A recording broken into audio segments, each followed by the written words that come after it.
ਸੰਗਤ ਨੂੰ ਵਾਹਿਗੁਰੂ ਜੀ ਕਾ ਖਾਲਸਾ, ਵਾਹਿਗੁਰੂ ਜੀ ਕੀ ਫਤਿਹ। ਹੇਠੋਂ 1 2 3 4 5 6 7 8 ਲਾਈਨਾਂ ਛੱਡ ਕੇ ਉੱਪਰਲੀ 9ਵੀਂ ਲਾਈਨ 'ਚ 1 ਨੰਬਰ ਤੋਂ ਬਾਅਦ ਮੇਰੇ ਮਨ ਤਨ ਪ੍ਰੇਮ ਲੱਗਾ ਹਰ ਬਾਣ ਜੀਓ। ਬਾਣ ਹੁੰਦਾ ਤੀਰ, ਹਿੰਦੀ ਦਾ ਸ਼ਬਦ ਹੈ ਤੀਰ। ਮੇਰੇ ਮਨ ਤਨ, ਮੇਰੇ ਮਨ 'ਚ ਮੇਰੇ ਤਨ 'ਚ ਪਿਆਰ ਦਾ ਤੀਰ ਵੱਜਿਆ, ਹਰੀ ਦੇ ਪਿਆਰ ਦਾ ਤੀਰ ਵੱਜਿਆ ਹੋਇਆ। ਮੇਰਾ ਪ੍ਰੀਤਮ ਮਿੱਤਰ ਹਰ ਪੁਰਖ ਸੁਜਾਨ ਜੀਓ। ਮੇਰਾ ਪਿਆਰਾ ਹੈ, मेरा जो मित्र है वो हरि पुरख है, सुजान है, वो जानी जान है, वो सियाणा है,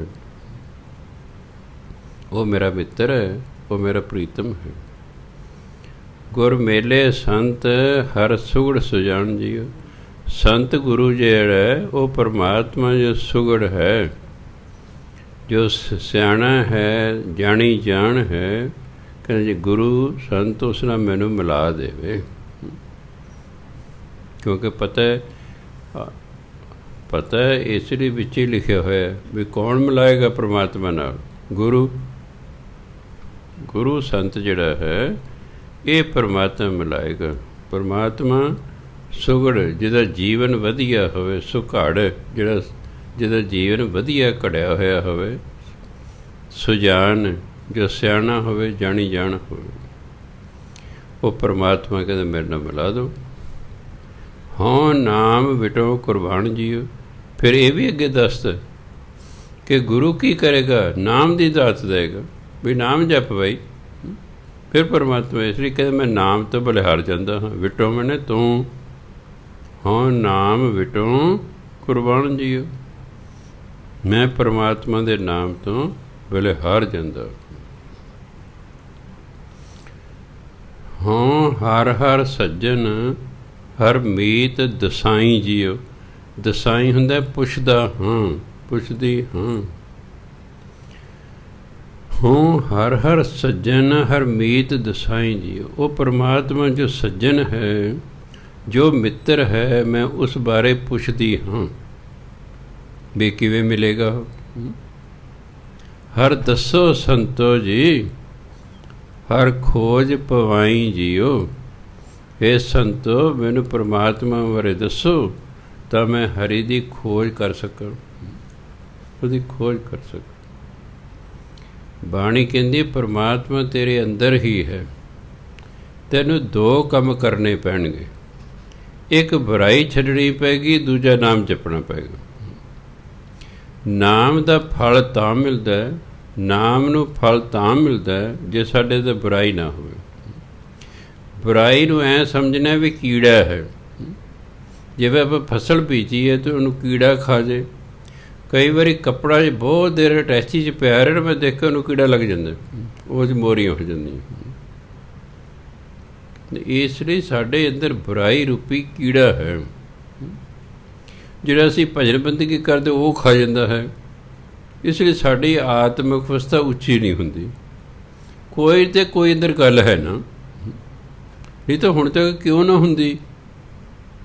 ਇੱਕ ਬੰਦਾ ਭਜਨ ਬੰਦਗੀ ਕਰ ਰਿਹਾ, ਸਾਲਾਂ ਬੱਧੀ ਕਰ ਰਿਹਾ, ਪਰ ਉਹਦੀ ਆਤਮਿਕ ਅਵਸਥਾ ਉੱਚੀ ਨਹੀਂ ਹੋ ਰਹੀ, ਤਾਂ ਉਹਨੂੰ ਫਿਰ ਆਪਣੇ ਅੰਦਰ ਝਾਤੀ ਮਾਰਨੀ ਪਏਗੀ ਕਿੱਥੇ ਕੀੜਾ ਹੈ। ਕਿਹੜਾ ਕੀੜਾ ਮੇਰੇ ਅੰਦਰ? ਕਿ ਕਾਮ ਦਾ ਹੈ, ਕ੍ਰੋਧ ਦਾ ਹੈ, ਲੋਭ ਦਾ ਹੈ, ਮੋਹ ਦਾ ਹੈ, ਹੰਕਾਰ ਦਾ ਹੈ, ਝੂਠ ਦਾ ਹੈ, ਨਿੰਦਿਆ ਦਾ ਹੈ। ਕਾਹਦਾ ਕੀੜਾ ਅੰਦਰ ਹਰ ਕਰ, ਜਿਸ ਕਰਕੇ ਮੇਰੀ ਆਤਮਿਕ ਤਰੱਕੀ ਨਹੀਂ ਹੋ ਰਹੀ। ਕਿਉਂ? ਜਿਹੜੀ ਅਸੀਂ ਭਜਨ ਬੰਦਗੀ ਕਰਦੇ ਹਾਂ ਕੁਝ ਹਿੱਸਾ ਉਹ ਖਾ ਜਾਂਦੇ ਨੇ। ਇਸ ਲਈ ਪਰਮਾਤਮਾ ਦੇ ਅੰਦਰ ਹੀ ਹੈ। ਸਦੀਆਂ ਤੋਂ ਸੰਤ ਮਹਾਤਮਾ ਹੋਏ, ਅਵਤਾਰ ਆਏ, ਗੁਰੂ ਆਏ, ਪੈਗੰਬਰ ਆਏ, ਉਹਨਾਂ ਨੇ ਪਰਮਾਤਮਾ ਦਾ ਹੀ ਸੁਨੇਹਾ ਦਿੱਤਾ ਆ ਕੇ ਕਿ ਭਾਈ ਚੰਗੇ ਕੰਮ ਕਰੋ ਅਤੇ ਪਰਮਾਤਮਾ ਦਾ ਨਾਮ ਜਪੋ। ਹੁਣ ਜੇ ਕੋਈ ਮੈਨੂੰ ਪੁੱਛੇ ਬਾਬਾ ਜੀ ਸਾਰੇ ਗੁਰੂ ਗ੍ਰੰਥ ਦਾ ਤੱਤ ਸਾਰ ਇੱਕ ਲਾਈਨ 'ਚ ਦੱਸੋ, ਤਾਂ ਮੈਂ ਕਹਾਂਗਾ ਭਾਈ ਸ਼ੁਭ ਕਰਮ ਕਰੋ, ਨਾਮ ਜਪੋ, ਬਸ। ਦਸਾਂ ਨੌਂ ਦੀ ਕਿਰਤ ਕਰਨਾ ਵੀ ਸ਼ੁਭ ਕਰਮ ਹੈ, ਠੀਕ ਹੈ ਨਾ। ਲੋੜਵੰਦ ਦੀ ਸਹਾਇਤਾ ਕਰਨਾ ਸ਼ੁਭ ਕਰਮ ਹੈ। ਉਹ ਕਰਮ ਜਿਸ ਨਾਲ ਕਿਸੇ ਦਾ ਨੁਕਸਾਨ ਨਾ ਹੋਵੇ, ਬਸ ਉਹ ਸ਼ੁਭ ਕਰਮ ਹੈ। ਉਹ ਕਰਮ ਜਿਸ ਨਾਲ ਦੂਜੇ ਦਾ ਨੁਕਸਾਨ ਨਹੀਂ ਹੋ ਰਿਹਾ, ਇਹਦਾ ਮਤਲਬ ਅਸੀਂ ਸ਼ੁਭ ਕਰਮ ਕਰ ਰਹੇ। ਮੈਂ ਕਿਹਦਾ ਮਨ ਕਰਕੇ ਮਨ ਦੁਖਾ ਰਿਹਾ ਹਾਂ, ਇਹ ਕਰਮ ਠੀਕ ਨਹੀਂ ਹੈ। ਮੇਰੀ ਭਜਨ ਬੰਦਗੀ 'ਤੇ ਇਫੈਕਟ ਹੋਵੇਗਾ ਉਸ ਦਾ। ਮੈਂ ਕਿਹਦੇ ਸਰੀਰ ਨੂੰ ਕੋਈ ਨੁਕਸਾਨ ਪਹੁੰਚਾ ਦੇਣਾ, ਸੱਟ ਫਿੱਟ ਮਾਰਦਾ ਕੋਈ ਕਰਦਾ, ਉਹਦਾ ਨੁਕਸਾਨ ਹੋ ਗਿਆ, ਇਹ ਸ਼ੁਭ ਕਰਮ ਨਹੀਂ ਹੈ। ਮੈਂ ਕਿਹਦੇ ਧਨ ਦਾ ਨੁਕਸਾਨ ਕਰ ਦੇਣਾ, ਇਹ ਸ਼ੁਭ ਕਰਮ ਨਹੀਂ ਹੈ। ਅਸੀਂ ਦੂਸਰੇ ਦਾ 3 ਤਰੀਕਿਆਂ ਨਾਲ ਹੀ ਨੁਕਸਾਨ ਕਰਦੇ ਹਾਂ, ਮਨ ਕਰਕੇ, ਤਨ ਕਰਕੇ, ਧਨ ਕਰਕੇ। ਜਾਂ ਉਹਦੇ ਮਨ ਨੂੰ ਦਿਖਾਉਂਦੇ ਹਾਂ, ਜਾਂ ਉਹਦੇ ਤਨ ਨੂੰ ਨੁਕਸਾਨ ਪਹੁੰਚਾਉਂਦੇ ਹਾਂ, ਜਾਂ ਉਹਦੇ ਧਨ ਨੂੰ ਨੁਕਸਾਨ ਪਹੁੰਚਾਉਂਦੇ ਹਾਂ। ਇਸ ਲਈ ਜਿਹੜਾ ਕਿਸੇ ਮਨ ਨੂੰ ਨਹੀਂ ਦਿਖਾਉਂਦਾ, ਕਿਸੇ ਸਰੀਰ ਨੂੰ ਤੰਗ ਨਹੀਂ ਕਰਦਾ, ਕਿਸੇ ਦਾ ਧਨ ਨਹੀਂ ਚੁਰਾਉਂਦਾ, ਜੇ ਨਹੀਂ ਕਰਦਾ, ਉਹ ਸ਼ੁਭ ਕਰਮ ਕਰ ਨੂੰ ਨਾਮ ਜਪੀ ਜਾਣਾ। ਉਹਨੂੰ ਫਿਰ ਨਾ ਜਮਦੂਤਾਂ ਦੀ ਕੋਈ ਚਿੰਤਾ ਹੈ, ਨਾ ਕਿਸੇ ਨਰਕ ਦੀ ਚਿੰਤਾ। ਉਹਨੂੰ ਇਹ ਨਹੀਂ ਚਿੰਤਾ ਮੈਂ ਨਰਕਾਂ ਨੂੰ ਜਾਵਾਂਗਾ, ਨੋ, ਉਹ ਸ਼ੁਭ ਕਰਮ ਕਰ ਰਿਹਾ, ਨਾਮ ਜਪ ਰਿਹਾ। ਜਮਦੂਤ ਉਹਨੂੰ ਲੈਣ ਹੀ ਨਹੀਂ ਆ ਸਕਦੇ ਕਿਉਂਕਿ ਨਾਮ ਜਪ ਰਿਹਾ ਹੈ। ਇਸ ਲਈ ਉਹਨੂੰ ਆਨੰਦ 'ਚ ਰਹਿਣਾ ਚਾਹੀਦਾ, ਉਹਨੂੰ ਫਿਊਚਰ ਦੀ ਕੋਈ ਚਿੰਤਾ ਨਹੀਂ ਕਰਨੀ ਚਾਹੀਦੀ। ਸਾਡੇ ਕਹਿੰਦੇ ਪੱਲੇ ਹੋਵੇ ਸੱਚ, ਕੋਠੇ ਚੜ੍ਹ ਕੇ ਨੱਚ। ਜੇ ਤੁਹਾਡੇ ਪੱਲੇ ਹੈ ਫਿਰ ਡਰ ਕਾਹਦਾ ਬਈ, ਡਰ ਕਾਹਦਾ। ਮੰਨ ਲਓ ਕੋਈ ਕਰਮਚਾਰੀ ਹੈ, ਉਹ ਵੇਲੇ ਸਿਰ ਦਫ਼ਤਰ ਜਾਂਦਾ, ਵੇਲੇ ਸਿਰ ਦਫ਼ਤਰ 'ਚ ਆਉਂਦਾ, ਉੱਥੇ ਜਾ ਕੇ ਆਪਣੀ ਡਿਊਟੀ ਕਰਦਾ, ਉਹਨੂੰ ਕੀ ਡਰ ਹੈ ਕਦੇ ਕੋਈ ਅਫਸਰ ਆ ਜਾਏ, ਉੱਤੇ ਛਾਪਾ ਪੈ ਜਾਏ, ਜਿਹਦੀ ਮਰਜ਼ੀ ਕੋਈ ਪਿਆ ਹੋਵੇ, ਉਹਨੂੰ ਕਾਹਦਾ ਡਰ ਹੈ। ਪਰ ਮੰਨ ਲਓ ਉਹ ਫਰਲੋਅ 'ਤੇ ਹੈ, ਵੱਡੇ ਅਫਸਰ ਨੂੰ ਪਤਾ ਨਹੀਂ ਹੈ ਵੀ ਗਿਆ ਹੋਇਆ ਵਿੱਚੋਂ, ਉੱਤੋਂ ਛਾਪਾ ਪੈ ਗਿਆ, ਫਿਰ ਉਹਨੇ ਸਸਪੈਂਡ ਹੀ ਹੋਣਾ। ਔਰ ਕੀ ਉਹਨੇ ਪੁੱਛ ਪੜਤਾਲ ਵੀ ਤੂੰ ਕਿੱਥੇ ਗਿਆ ਸੀ ਵੇ, ਤੂੰ ਕਿੱਥੇ ਗਿਆ ਸੀ। ਜੇ ਮੈਂ ਇੱਕ ਨਵਾਂ ਜਾ ਕੇ ਹਾਇਰ ਸੈਕੰਡਰੀ ਸਕੂਲ 'ਚ ਲੱਗਾ, ਉਹ ਜਿਹੜਾ ਹਿੰਦੂ ਜੈਂਟਲਮੈਨ ਸੀ, ਪ੍ਰਿੰਸੀਪਲ ਹੈ ਲੁਧਿਆਣੇ ਦਾ, ਪੰਜਾਬੀ ਸੀ। ਉਹ ਬਸ 2 ਹੀ ਅਸੀਂ ਹੋਰ ਪੰਜਾਬੀ ਸੀ ਸਕੂਲ 'ਚ। ਉਹ ਇੱਕ ਦਿਨ ਮੈਨੂੰ ਕੋਲ ਬਿਠਾ ਕੇ ਕਹਿੰਦਾ ਵੀ ਜੈਮਲ ਸਿੰਘ, ਤੁਹਾਨੂੰ ਮਹੀਨਾ ਹੋ ਗਿਆ ਸਕੂਲ 'ਚ ਆਇਆ, ਤੁਹਾਨੂੰ ਕੀ ਕੋਈ ਇੱਥੇ ਲੱਗਾ ਹੈ? ਮੈਂ ਜੀ ਮੈਨੂੰ ਸੱਚ ਪੁੱਛਦੇ ਹੋ? ਆਪਾਂ ਦੋਨੋਂ ਬੈਠੇ, ਮੈਨੂੰ ਇੱਥੇ ਬਹੁਤ ਕੁਛ ਲੱਗਾ। ਕਹਿੰਦੇ ਕੀ ਲੱਗਾ? ਮੈਂ ਜੀ ਤੁਹਾਡੇ ਕੁਝ ਟੀਚਰ ਦੁਕਾਨ ਵੀ ਕਰਦੇ ਨੇ, ਉਹਨਾਂ ਵਿੱਚੋਂ ਸਕੂਲ ਟਾਈਮ ਦੇ ਵਿੱਚ ਜਾ ਦੁਕਾਨ 'ਤੇ ਜਾ ਆਉਂਦੇ ਨੇ ਜੀ, ਉੱਥੇ ਘੰਟਾ 2 ਘੰਟੇ ਲਾ ਆਉਂਦੇ ਨੇ। ਤੁਹਾਡੇ ਕੁਝ ਟੀਚਰ ਐਸੇ ਨੇ, ਜਦੋਂ ਉਹਨਾਂ ਦਾ ਪੀਰੀਅਡ ਲੱਗਾ ਹੁੰਦਾ ਉਦੋਂ ਤੁਹਾਡੇ ਕੋਲ ਆ ਕੇ ਬਹਿ ਜਾਂਦੇ ਨੇ, ਜਦੋਂ ਉਹਨਾਂ ਦਾ ਪੀਰੀਅਡ ਨਹੀਂ ਲੱਗਾ ਤਾਂ ਉਦੋਂ ਸਟਾਫ ਰੂਮ 'ਚ ਬਹਿ ਜਾਂਦੇ ਨੇ। ਕਹਿੰਦੇ ਹੋਰ ਮੈਂ ਨੰਬਰ 3 ਜਿਹੜੇ ਆਪਣੀ ਪ੍ਰਾਇਮਰੀ ਬ੍ਰਾਂਚ ਹੈ, ਉੱਥੇ ਨਾ ਕੰਧ 'ਤੇ ਇੱਕ ਮੁੰਡਾ ਬਿਠਾਇਆ ਹੁੰਦਾ ਉਹਨਾਂ ਨੇ, ਤੁਸੀਂ ਕਦੇ ਨਿਕਲ ਭਰ ਕੇ ਦੇਖਿਓ। ਕਹਿੰਦੇ ਕਿਉਂ ਬਿਠਾਇਆ? ਮੈਂ ਜਦੋਂ ਤੁਸੀਂ ਉੱਧਰ ਚੈੱਕ ਕਰਨ ਜਾਓਗੇ ਉਹ ਇੱਕਦਮ ਛਾਲ ਮਾਰ ਦੇਗਾ ਠਾਂ ਵੀ ਉਹ ਇਹਦਾ ਮਤਲਬ ਹੈ ਟੀਚਰਾਂ ਨੂੰ ਪਤਾ ਲੱਗ ਪ੍ਰਿੰਸੀਪਲ ਆ ਰਿਹਾ, ਬਸ ਉਹ ਅਲਰਟ ਹੋ ਜਾਣਗੇ ਅਤੇ ਤੁਸੀਂ ਜਾਓਗੇ ਉਹ ਆਪਣਾ ਕੰਮ ਕਰ ਰਹੇ ਨੇ। ਕਹਿੰਦੇ ਅੱਛਾ, ਕਹੇ ਚਲੋ ਰਾਊਂਡ 'ਤੇ ਚੱਲਦੇ, ਪਹਿਲਾ ਪੀਰੀਅਡ ਖਾਲੀ ਆ। ਦੇਖਿਆ ਟਾਈਮ ਵੀ ਟੀਚਰ ਹਾਜ਼ਰ ਹੈ, ਹਾਜ਼ਰੀ ਲੱਗੀ ਹੋਈ ਹੈ। ਕਹਿੰਦੇ ਪਤਾ ਕਰੋ ਕਿੱਥੇ? ਉਹ ਸਟਾਫ ਰੂਮ 'ਚ ਬੈਠੇ ਗੱਪ ਮਾਰ, ਸੱਦ ਲਿਆ। ਕਹਿੰਦੇ ਤੇਰਾ ਪੀਰੀਅਡ ਲੱਗਾ, ਤੂੰ ਕਿੱਥੇ ਫਿਰਦਾ? 5-7 ਦੇ ਚੰਗੀ ਤਰ੍ਹਾਂ ਖਿਚਾਈ ਕੀਤੀ। ਰਾਊਂਡ ਮੈਂ ਤੁਸੀਂ ਰਾਊਂਡ ਲਾਇਆ ਕਰੋ। ਨੰਬਰ 2 ਮੈਂ ਕਿਹਾ ਆਓ ਤੁਹਾਨੂੰ ਤਮਾਸ਼ਾ ਵਿਖਾਵਾਂ। ਪ੍ਰਾਇਮਰੀ ਬ੍ਰਾਂਚ ਥੋੜ੍ਹੀ ਅੱਗੇ ਸੀ ਜਾ ਕੇ, ਮੈਂ ਆ ਜਾਓ। ਮੈਂ ਉਹ ਮੁੰਡਾ ਬੈਠਾ ਨਾ, ਜਦੋਂ ਆਪਾਂ ਉੱਧਰ ਨੂੰ ਤੁਰਾਂਗੇ ਉਹ ਇੱਕਦਮ ਛਾਲ ਮਾਰੂਗਾ। ਮੈਂ ਦੇਖਦੇ ਚੱਲਿਓ, ਅਸੀਂ ਜਾ ਰਹੇ, ਮੁੰਡੇ ਨੇ ਸੋਚਿਆ ਵੀ ਸਾਡੇ ਵੱਲ ਨੂੰ ਆ ਰਹੇ ਪ੍ਰਿੰਸੀਪਲ, ਇੱਕਦਮ ਉੱਤੋਂ ਛਾਲ ਮਾਰੀ। ਮੈਂ ਦੇਖੋ ਮਾਰੇ ਨਾ ਛਾਲ ਜੀ। ਕਹਿੰਦੇ ਇਹਦਾ ਕੀ ਹੱਲ ਹੈ? ਮੈਂ ਹਾਂ ਦੇਖੋ, ਮੈਂ ਤੁਸੀਂ ਪ੍ਰਿੰਸੀਪਲ ਹੋ, ਹੱਲ ਤੁਸੀਂ ਕਰਨੇ ਨੇ। ਮੈਂ ਜੋ ਸੱਚਾਈ ਹੈ ਤੁਹਾਡੇ ਸਕੂਲ ਦੀ ਇੱਕ ਮਹੀਨੇ 'ਚ ਆਵਾਜ਼ ਕੀਤੀ ਹੈ ਉਹ ਆ ਹੈ। ਫਿਰ ਥੋੜ੍ਹੀ ਸਖਤਾਈ ਹੋਈ। ਫਿਰ ਮੈਂ ਤੁਸੀਂ ਐਂ ਕਰਿਆ ਕਰੋ, ਤੁਸੀਂ ਅੱਗੋਂ ਦੀ ਜਾਓ ਹੀ ਨਾ, ਉਹਨਾਂ ਕਮਰਿਆਂ ਨੂੰ ਮਗਰੋਂ ਦੀ ਖਿੜਕੀਆਂ ਲੱਗੀਆਂ ਹੋਈਆਂ, ਖਿੜਕੀਆਂ, ਗਰਮੀਆਂ ਦਾ ਮੌਸਮ ਹੈ, ਉਹ ਖੁੱਲ੍ਹੀਆਂ ਨੇ, ਉਹਦੇ ਵਿੱਚੋਂ ਤੁਹਾਨੂੰ ਜਿਹੜੇ ਲੱਗੇ ਨੇ ਆਪਣੇ ਸਰੀਏ ਜੇ, ਉਹ ਜੇ ਤੁਹਾਨੂੰ ਦਿਸ ਜੂ ਅੰਦਰ ਕੀ ਹੋ ਰਿਹਾ। ਕਹਿੰਦਾ ਹਾਂ ਇਹ ਠੀਕ ਹੈ। ਜਦੋਂ ਗਿਆ ਕੋਈ ਬੈਠਾ, ਕੋਈ ਨਹੀਂ ਬੈਠਾ, ਕੋਈ ਗੱਪਾਂ ਮਾਰ। ਜਦੋਂ ਪਤਾ ਲੱਗਿਆ ਪ੍ਰਿੰਸੀਪਲ ਮਗਰਲੇ ਪਾਸੇ ਵੀ ਆ ਕੇ ਵੇਖਦਾ, ਹੌਲੀ ਹੌਲੀ 15-20 ਦਿਨ ਸਭ ਕੁਝ ਸੈੱਟ ਹੋ ਗਿਆ। ਬਹੁਤ ਦੁਨੀਆ। ਫਿਰ ਇਹੋ ਜਿਹੇ ਫਿਰ ਡਰ ਰਹਿੰਦਾ ਸੀ, ਕਿਉਂ ਫਿਰ ਇਹੋ ਜਿਹੇ ਫਿਰ ਡਰਦੇ ਰਹਿੰਦੇ ਵੀ ਕਿਤੇ ਪ੍ਰਿੰਸੀਪਲ ਨਾ ਆ ਜਾਏ। ਸੋ ਇਸ ਲਈ ਮੈਂ ਦੇਖਿਆ ਬੰਦਾ ਡਰ ਤੋਂ ਬਿਨਾਂ ਨਹੀਂ ਲੋਟ ਆਉਂਦਾ ਹੈਗਾ। ਉਹਦੇ ਬਹੁਤ ਘੱਟ ਲੋਕ ਜਿਹੜੇ ਸਿੰਸੀਅਰ ਹੋਣ ਵੀ ਭਾਈ ਸਾਨੂੰ ਤਨਖਾਹ ਮਿਲਦੀ ਹੈ, ਅਸੀਂ ਕੰਮ ਕਰਨਾ ਹੀ ਕਰਨਾ। ਇਸ ਗੱਲ ਮੈਂ ਬੈਂਕ ਵਾਲੇ ਕਾਫੀ ਅੱਛੇ ਦੇਖੇ, ਸਾਰੇ ਤਾਂ ਜੋ ਨਹੀਂ ਹੁੰਦੇ, ਪਰ ਮੈਂ ਦੇਖ ਕੇ ਇਹ ਕੰਮ ਕਿਉਂ ਇਹਨਾਂ ਰੋਜ਼ ਦਾ ਰੋਜ਼ ਕੰਮ ਨਿਬੇੜਨਾ ਪੈਂਦਾ। ਇੱਕ ਵਾਰੀ ਮੇਰੇ ਦੋਸਤ ਦੀ ਘਰ ਵਾਲੀ ਲੱਗੀ ਸੀ ਇੱਥੇ ਤ੍ਰਿਪੜੀ, ਜਿਹਨੂੰ ਅੱਜ ਕੱਲ੍ਹ ਦੂਜਾ ਬੈਂਕ ਜਿਹੜਾ ਬਣ ਗਿਆ ਉਹ ਸਟੇਟ ਬੈਂਕ ਆਫ ਇੰਡੀਆ, ਹਾਂ ਸਟੇਟ ਬੈਂਕ ਪਟਿਆਲਾ ਹੁੰਦਾ ਸੀ। ਮੈਂ ਸਕੂਲੋਂ ਆਇਆ, ਸਕੂਲੋਂ ਆਉਂਦਾ ਮੈਨੂੰ 6 ਵਜ ਗਏ। ਮੈਂ ਦੇਖਿਆ ਬੈਂਕ 'ਚ ਲਾਈਟ ਜਗਦੀ ਹੈ। ਮੈਂ ਅੰਦਰ ਚਲਿਆ ਗਿਆ। ਮੈਂ ਮੈਡਮ ਜੀ ਤੁਸੀਂ ਅਜੇ ਗਏ ਨਹੀਂ? ਕਹਿੰਦੇ ਨਾ ਅਠਿਆਨੀ ਦਾ ਫਰਕ ਹੈ।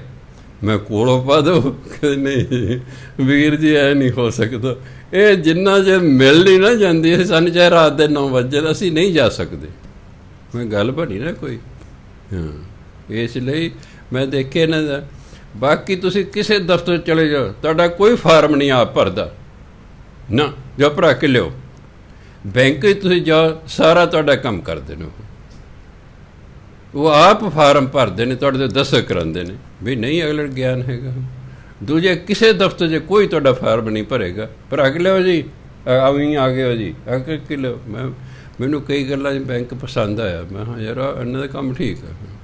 ਦੇਖੋ ਮੈਨੂੰ ਕੋਈ ਫਾਰਮ ਨਹੀਂ ਭਰਨਾ ਦਾ ਸਪੋਜ਼ ਕਰੋ, ਸਾਰੇ ਪੜ੍ਹੇ ਲਿਖੇ ਨਹੀਂ ਹੁੰਦੇ, ਕੁਝ ਵੈਸੇ ਵਿਚਾਰੇ ਦੇਸੀ ਮਾਲ, ਮੈਂ ਸਾਰੇ ਆਪ ਕਰ ਰਹੇ ਨੇ, ਵਿਦਡਰਾਲ ਆਪ ਭਰ ਰਹੇ ਨੇ, ਉਹਦਾ ਦਸਤਖਤ ਕਰਾ ਰਹੇ ਨੇ, ਕੋਈ ਹੋਰ ਚੈੱਕ ਚੁੱਕ ਦਾ ਕੰਮ ਹੈ ਸਾਰਾ ਮੈਂ ਆਪ ਵਿਚਾਰੇ ਕਰ ਰਹੇ ਨੇ ਸਾਰਾ।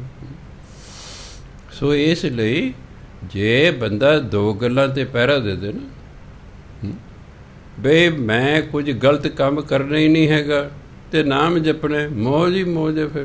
ਫਿਰ ਕੋਈ ਚਿੰਤਾ ਨਹੀਂ ਜ਼ਿੰਦਗੀ ਕਰਨੀ ਚਾਹੀਦੀ ਵੀ ਕੱਲ੍ਹ ਨੂੰ ਕੀ ਹੋਏਗਾ ਜਾਂ ਮੇਰੇ ਮਰਨ ਤੋਂ ਬਾਅਦ ਮੇਰੇ ਨਾਲ ਕੀ ਵਾਪਰੇਗਾ। ਸਭ ਕੁਝ ਠੀਕ ਹੋਵੇਗਾ।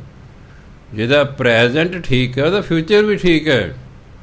ਜਿਹਦਾ ਪ੍ਰੈਜੈਂਟ ਠੀਕ ਨਹੀਂ ਨਾ, ਸਮਝੋ ਉਹਦਾ ਪਾਸਟ ਵੀ ਠੀਕ ਨਹੀਂ ਸੀ, ਕਿ ਪਾਸਟ ਹੀ ਪ੍ਰੈਜੈਂਟ ਬਣਦਾ ਹੈ, ਇਸ ਪ੍ਰੈਜੈਂਟ ਨੇ ਹੀ ਫਿਊਚਰ ਬਣਨਾ ਹੈ। ਖਿਆਲ ਰੱਖਣਾ ਹੈ ਜੋ ਅਸੀਂ ਕਰ ਰਹੇ ਨਾ, ਇਹੀ ਸਾਡੀ ਕਿਸਮਤ ਬਣਨੀ ਅਗਲੇ ਜਨਮ 'ਚ। ਇਸ ਲਈ ਮੈਂ ਕਹਿੰਦਾ ਮੈਂ ਤੱਤ ਕੱਢਿਆ ਹੋਇਆ ਹੈ ਕਿ ਸਾਰੇ ਗੁਰੂ ਗ੍ਰੰਥ ਦਾ ਤੱਤ ਸਾਰਾ ਭਾਈ ਸ਼ੁਭ ਕਰਮ ਕਰੋ ਅਤੇ ਨਾਮ ਜਪੋ, ਬਸ। ਆ ਬਾਕੀ ਡਿਟੇਲ ਹੈ, ਬਾਕੀ ਦੇ ਡਿਟੇਲ ਹੈ ਸਮਝਾਉਣ ਲਈ ਕਿ ਭਗਤ ਨੇ ਕਿਸੇ ਨੇ ਆਹ ਕਿਹਾ, ਦੂਜੇ ਨੇ ਆਹ ਕਹਿ ਦੇ, ਸਾਰਾ ਇੱਕੋ ਹੀ ਗੱਲਾਂ ਕਹੀਆਂ ਹੋਈਆਂ ਨੇ, ਸਿਰਫ ਉਹਨਾਂ ਦੇ ਆਪਣੇ ਆਪਣੇ ਵਰਣਨ ਕਰਨ 'ਚ ਫਰਕ ਹੈ, ਬਸ ਆਹ ਸ਼ਬਦਾਵਲੀਆਂ 'ਚ ਹੀ ਫਰਕ ਹੈ, ਹੋਰ ਕੋਈ ਖਾਸ ਗੱਲ ਨਹੀਂ। ਇਸ ਲਈ ਗੁਰੂ ਮਹਾਰਾਜ ਕਹਿੰਦੇ ਆਪ ਹੀ ਹੱਲ ਵੀ ਦੱਸ ਰਹੇ ਨੇ, ਆਪ ਹੀ ਪ੍ਰਸ਼ਨ ਕਰਦੇ ਆ, ਅਗਲੀ ਲਾਈਨ 'ਚ ਆਪ ਹੀ ਹੱਲ ਦੱਸ ਦਿੰਦੇ। ਹਰ ਦੱਸੋ ਸੰਤੋ ਜੀ, ਹਰ ਖੋਜ ਪਵਾਈ ਜੀਓ। ਹੇ ਸੰਤੋ ਮੈਨੂੰ ਹਰੀ ਬਾਰੇ ਦੱਸੋ ਤਾਂ ਮੈਂ ਉਹਦੀ ਖੋਜ ਕਰ ਸਕਾਂ। ਸਤਿਗੁਰ ਤੁਠੜਾ ਦੱਸੇ ਹਰ ਪਾਈ ਜੀਓ। ਦੇਖੋ ਫਿਰ ਅੱਗੇ ਹੱਲ ਦੱਸਦਾ ਬਈ ਜਦੋਂ ਗੁਰੂ ਖੁਸ਼ ਹੋ ਜਾਏਗਾ, ਤੁਠੜਾ ਤੁਠ ਜਾਣਾ, ਖੁਸ਼ ਹੋਣਾ, ਉਹ ਫਿਰ ਹਰੀ ਬਾਰੇ ਦੱਸੂਗਾ, ਪਾਈ ਫਿਰ ਮੈਂ ਹਰੀ ਨੂੰ ਪਾ ਲਾਂਗਾ। ਗੁਰੂ ਦੱਸੇ ਕਰ ਖੁਸ਼ ਹੋ ਕੇ ਵੀ ਐ ਮਿਲੂਗਾ। ਫਿਰ ਜਿਹੜਾ ਦੱਸਦਾ ਨਾ, ਯਾਦ ਰੱਖੋ ਉਹ ਸਾਡੀ ਸਹਾਇਤਾ ਵੀ ਨਾਲ ਕਰਦਾ, ਉਹ ਨਾਲ ਸਾਡੀ ਸਹਾਇਤਾ ਵੀ ਕਰਦਾ। ਇੱਕ ਵਾਰੀ ਇੱਕ ਬੰਦਾ ਹੈ ਵੀ ਸਾਡਾ ਰਿਸ਼ਤੇਦਾਰ ਬਾਹਰ ਗਿਆ, ਹਜੇ ਬਾਹਰਲੇ ਦੇਸ਼ 'ਚ ਨਾ, ਉਹਨੂੰ ਕੰਮ ਨਹੀਂ ਮਿਲ ਰਿਹਾ। ਕਹਿੰਦੇ ਭਾਈ ਹੁਣ ਮੈਂ ਨਾ ਬੁੜਾ ਹੋ ਗਿਆ, ਹੁਣ ਪ੍ਰਦੇਸਾਂ 'ਚ ਨਹੀਂ ਮੈਂ ਜਾ ਸਕਦਾ ਕੰਮ ਲੱਭਣ ਲਈ। ਉਹਨੂੰ ਨਹੀਂ ਇਸ ਗੱਲ ਦੀ ਸਮਝ ਆਈ ਵੀ ਇਹਨਾਂ ਕਿਹੜਾ ਪ੍ਰਦੇਸ਼ ਜਾਣਾ ਹੈ, ਤੇ ਇੱਥੇ ਨਹੀਂ। ਉਹ ਚਲਿਆ ਗਿਆ। ਉਹਨੇ ਸਮਝੇ ਬੁੱਢੇ ਹੋ ਗਏ ਵੀ ਪਤਾ ਨਹੀਂ ਜਹਾਜ਼ 'ਤੇ ਚੜ੍ਹ ਕੇ ਜਾਣਾ ਕੀ ਕਰਨਾ। ਮਗਰੋਂ ਮੈਨੂੰ ਪੁੱਛਦਾ ਵੀ ਇਹ ਵੀ ਕੀ ਕਿਹਾ ਮਹਾਂਪੁਰਖਾਂ ਨੇ ਵੀ ਮੈਂ ਬਜ਼ੁਰਗ ਹੋ ਗਿਆ ਭਾਈ, ਹੁਣ ਨਹੀਂ ਮੈਂ ਜਾ ਸਕਦਾ ਪ੍ਰਦੇਸਾਂ। ਮੈਂ ਸੁਣੋ ਮੇਰੀ ਗੱਲ, ਅਗਰ ਇਹ ਕਹਿੰਦੇ ਨੇ ਉਹਨੂੰ ਕੰਮ ਮਿਲ ਜੂਗਾ, ਇਹਨਾਂ ਨੂੰ ਆਤਮਿਕ ਤੌਰ 'ਤੇ ਉੱਥੇ ਜਾ ਕੇ ਕੰਮ ਲੱਭਣਾ ਪੈਣਾ। ਕੰਮ ਲੱਭ ਕੇ ਉਹਨੂੰ ਅੰਦਰ ਖਾਤੇ ਇਸ਼ਾਰਾ ਕਰਨਗੇ, ਤੂੰ ਫਲਾਣੀ ਥਾਂ 'ਤੇ ਜਾ, ਉੱਥੋਂ ਤੈਨੂੰ ਕੰਮ ਮਿਲੂਗਾ। ਉਹ ਫਿਰ ਉੱਥੇ ਜਾਏਗਾ, ਉੱਥੇ ਨੂੰ ਕੰਮ ਮਿਲੇਗਾ। ਉਹਦਾ ਕਹਿੰਦਾ ਮੈਂ ਕਿੱਥੇ ਇਹਨਾਂ ਲਈ ਪ੍ਰਦੇਸਾਂ 'ਚ ਫਿਰਦਾ ਰਹਾਂ। ਕਈ ਮਹਾਂਪੁਰਖ ਬਹੁਤ ਪਹੁੰਚੇ ਹੋਏ ਹੁੰਦੇ ਨੇ, ਉਹ ਆਤਮਿਕ ਤੌਰ 'ਤੇ ਜਿੱਥੇ ਮਰਜ਼ੀ ਆ ਜਾ ਸਕਦੇ ਹੁੰਦੇ ਹਨ। ਅਸੀਂ ਤਾਂ ਜੇ ਪਾੜ ਦੇ ਦੇਣਾ, ਚਲੋ ਉਹਨਾਂ ਦੀ ਜ਼ਿੰਮੇਵਾਰੀ ਹੁੰਦੀ ਹੈ। ਜਿਹੜੇ ਚਲੀਹਾ ਦਿੰਦੇ ਨਾ ਨਾਲ ਉਹਦੀ ਜ਼ਿੰਮੇਵਾਰੀ ਹੁੰਦੀ ਹੈ। ਐਵੇਂ ਨਹੀਂ ਗੱਲ ਹੁੰਦੀ ਵੀ ਹਾਂ ਨਹੀਂ ਤਾਂ ਪਾੜ ਤੇ ਕੋਈ ਵੀ ਕਰ ਸਕਦਾ। ਮੈਂ ਵੀ ਮੰਨ ਲਓ ਤੁਹਾਨੂੰ ਸੁਖਣੀ ਸਾਹਿਬ ਦਾ ਚਲੀਹਾ ਦੇਤਾ, ਤੁਸੀਂ ਕਹਿੰਦੇ ਇਹ ਤਾਂ ਮੈਂ ਕਰਦਾ ਜੀ। ਐਂ ਮੈਂ ਮਹਾਂਪੁਰਖਾਂ ਨਾਲ ਬੈਠੇ ਸੰਤ ਸੀਸਲ ਜੀ ਕੋਲ, ਸੰਤ ਸੀਸਲ ਜੀ ਇੱਕ ਮੁੰਡਾ ਆ ਗਿਆ, ਉਹ ਜੀ ਮੇਰਾ ਕੰਮ ਨਹੀਂ ਹੁੰਦਾ ਜੀ। ਕਹਿੰਦੇ ਇੱਕ ਸੁਖਣੀ ਸਾਹਿਬ ਦਾ ਪਾਠ ਕਰਿਆ ਕਰ। ਕਹਿੰਦਾ ਉਹ ਤਾਂ ਮੈਂ ਰੋਜ਼ ਕਰਦਾ ਜੀ। ਮੈਂ ਉਹਦੇ ਗੋਡੇ 'ਤੇ ਹੱਥ ਲਾਇਆ, ਚਲੋ ਚੁੱਪ ਕਰ ਗਏ। ਅੱਛਾ ਕਰਿਆ ਕਰਾਂਗਾ ਜੀ। ਬਾਹਰ ਆ ਕੇ ਮੈਨੂੰ ਕਹਿੰਦਾ ਵੀ ਤੁਸੀਂ ਮੇਰੇ ਗੋਡੇ ਦਾ ਹੱਥ ਕਿਉਂ ਲਾਇਆ? ਮੈਂ ਉਹਨਾਂ ਤੈਨੂੰ ਕਿਹਾ ਸੁਖਨੀ ਸਾਹਿਬ ਦਾ ਪਾਠ ਕਰਿਆ ਕਰ। ਸੁਖਨੀ ਸਾਹਿਬ ਪਾਠ ਤੂੰ ਰੋਜ਼ ਕਰਦਾ ਹੈ? ਨਹੀਂ, ਹੁਣ ਉਹਨਾਂ ਦੀ ਨਾਲ ਸ਼ਕਤੀ ਵਰਤੂਗੀ, ਇਹੀ ਸੁਖਨੀ ਸਾਹਿਬ ਦਾ ਪਾਠ ਤੇਰਾ ਕੰਮ ਕਰੂਗਾ। ਪਹਿਲਾਂ ਤਾਂ ਆਪਣੀ ਮਰਜ਼ੀ ਨਾਲ ਕਰਦਾ ਨਾ, ਹੁਣ ਦੇਖੀ ਤੂੰ 21 ਦਿਨਾਂ ਬਾਅਦ ਆ ਕੇ ਡੱਬਾ ਲੈ ਕੇ ਨੇ ਬਾਬਾ ਜੀ ਹੋ ਗਿਆ ਕੰਮ ਉਹਦਾ। ਫਿਰ ਮੈਨੂੰ ਕਹਿੰਦਾ ਵੀ ਹਾਂ ਮੈਂ ਤਾਂ ਰੋਜ਼ ਸੁਖਨੀ ਸਾਹਿਬ ਦਾ ਪਾਠ ਕਰਦਾ ਸੀ, ਹੁਣ 21 ਦਿਨ ਕੀਤੇ ਤੇ ਹੋ ਗਿਆ। ਮੈਂ ਹਾਂ, ਜਿਹੜਾ ਚਲੀਹਾ ਦਿੰਦਾ ਨਾ ਨਾਲ ਉਹਦੀ ਸ਼ਕਤੀ ਵਰਤਦੀ ਹੁੰਦੀ ਹੈ, ਐਵੇਂ ਨਹੀਂ ਹੁੰਦਾ। ਕੋਈ ਮਹਾਂਪੁਰਖ ਕਿਸੇ ਨੂੰ ਚਲੀਹਾ ਦੇ ਰਹੇ ਨੇ। ਆ ਦਸਮ ਪਾਤਸ਼ਾਹ ਦੀ ਬਾਣੀ ਹੈ, ਉਹ ਬੜੀ ਸਖਤ ਬਾਣੀ ਆ ਉਹ। ਹਾਂਜੀ ਹਾਂ, ਚੰਡੀ ਕੀ ਵਾਰ। ਉਹਨੂੰ ਕਿਹਾ ਤੂੰ ਚੰਡੀ ਦੀ ਵਾਰ ਦਾ ਚਲੀਹਾ ਕਰ। ਮੇਰੇ ਵਰਗਾ ਕੋਲ ਬੈਠਾ ਸੀ, ਉਹਨੇ ਸੁਣ ਲਿਆ। ਉਹਨੇ ਸੁਣ ਲਿਆ, ਉਹਨੇ ਚਲੀਹਾ ਨਹੀਂ ਮਿਲਿਆ, ਉਹਨੇ ਸੁਣ ਲਿਆ। ਉਹ ਤਾਂ ਜੀ ਚੰਡੀ ਦੀ ਵਾਰ ਦਾ ਲੱਗ ਗਿਆ ਚਲੀਹਾ ਕਰਨ। ਜਿਹਨੇ ਸੁਣਿਆ ਸੀ ਉਹ ਤਾਂ ਜੀ ਦਿਮਾਗ 'ਤੇ ਉਹਦਾ ਅਸਰ ਹੋ ਗਿਆ।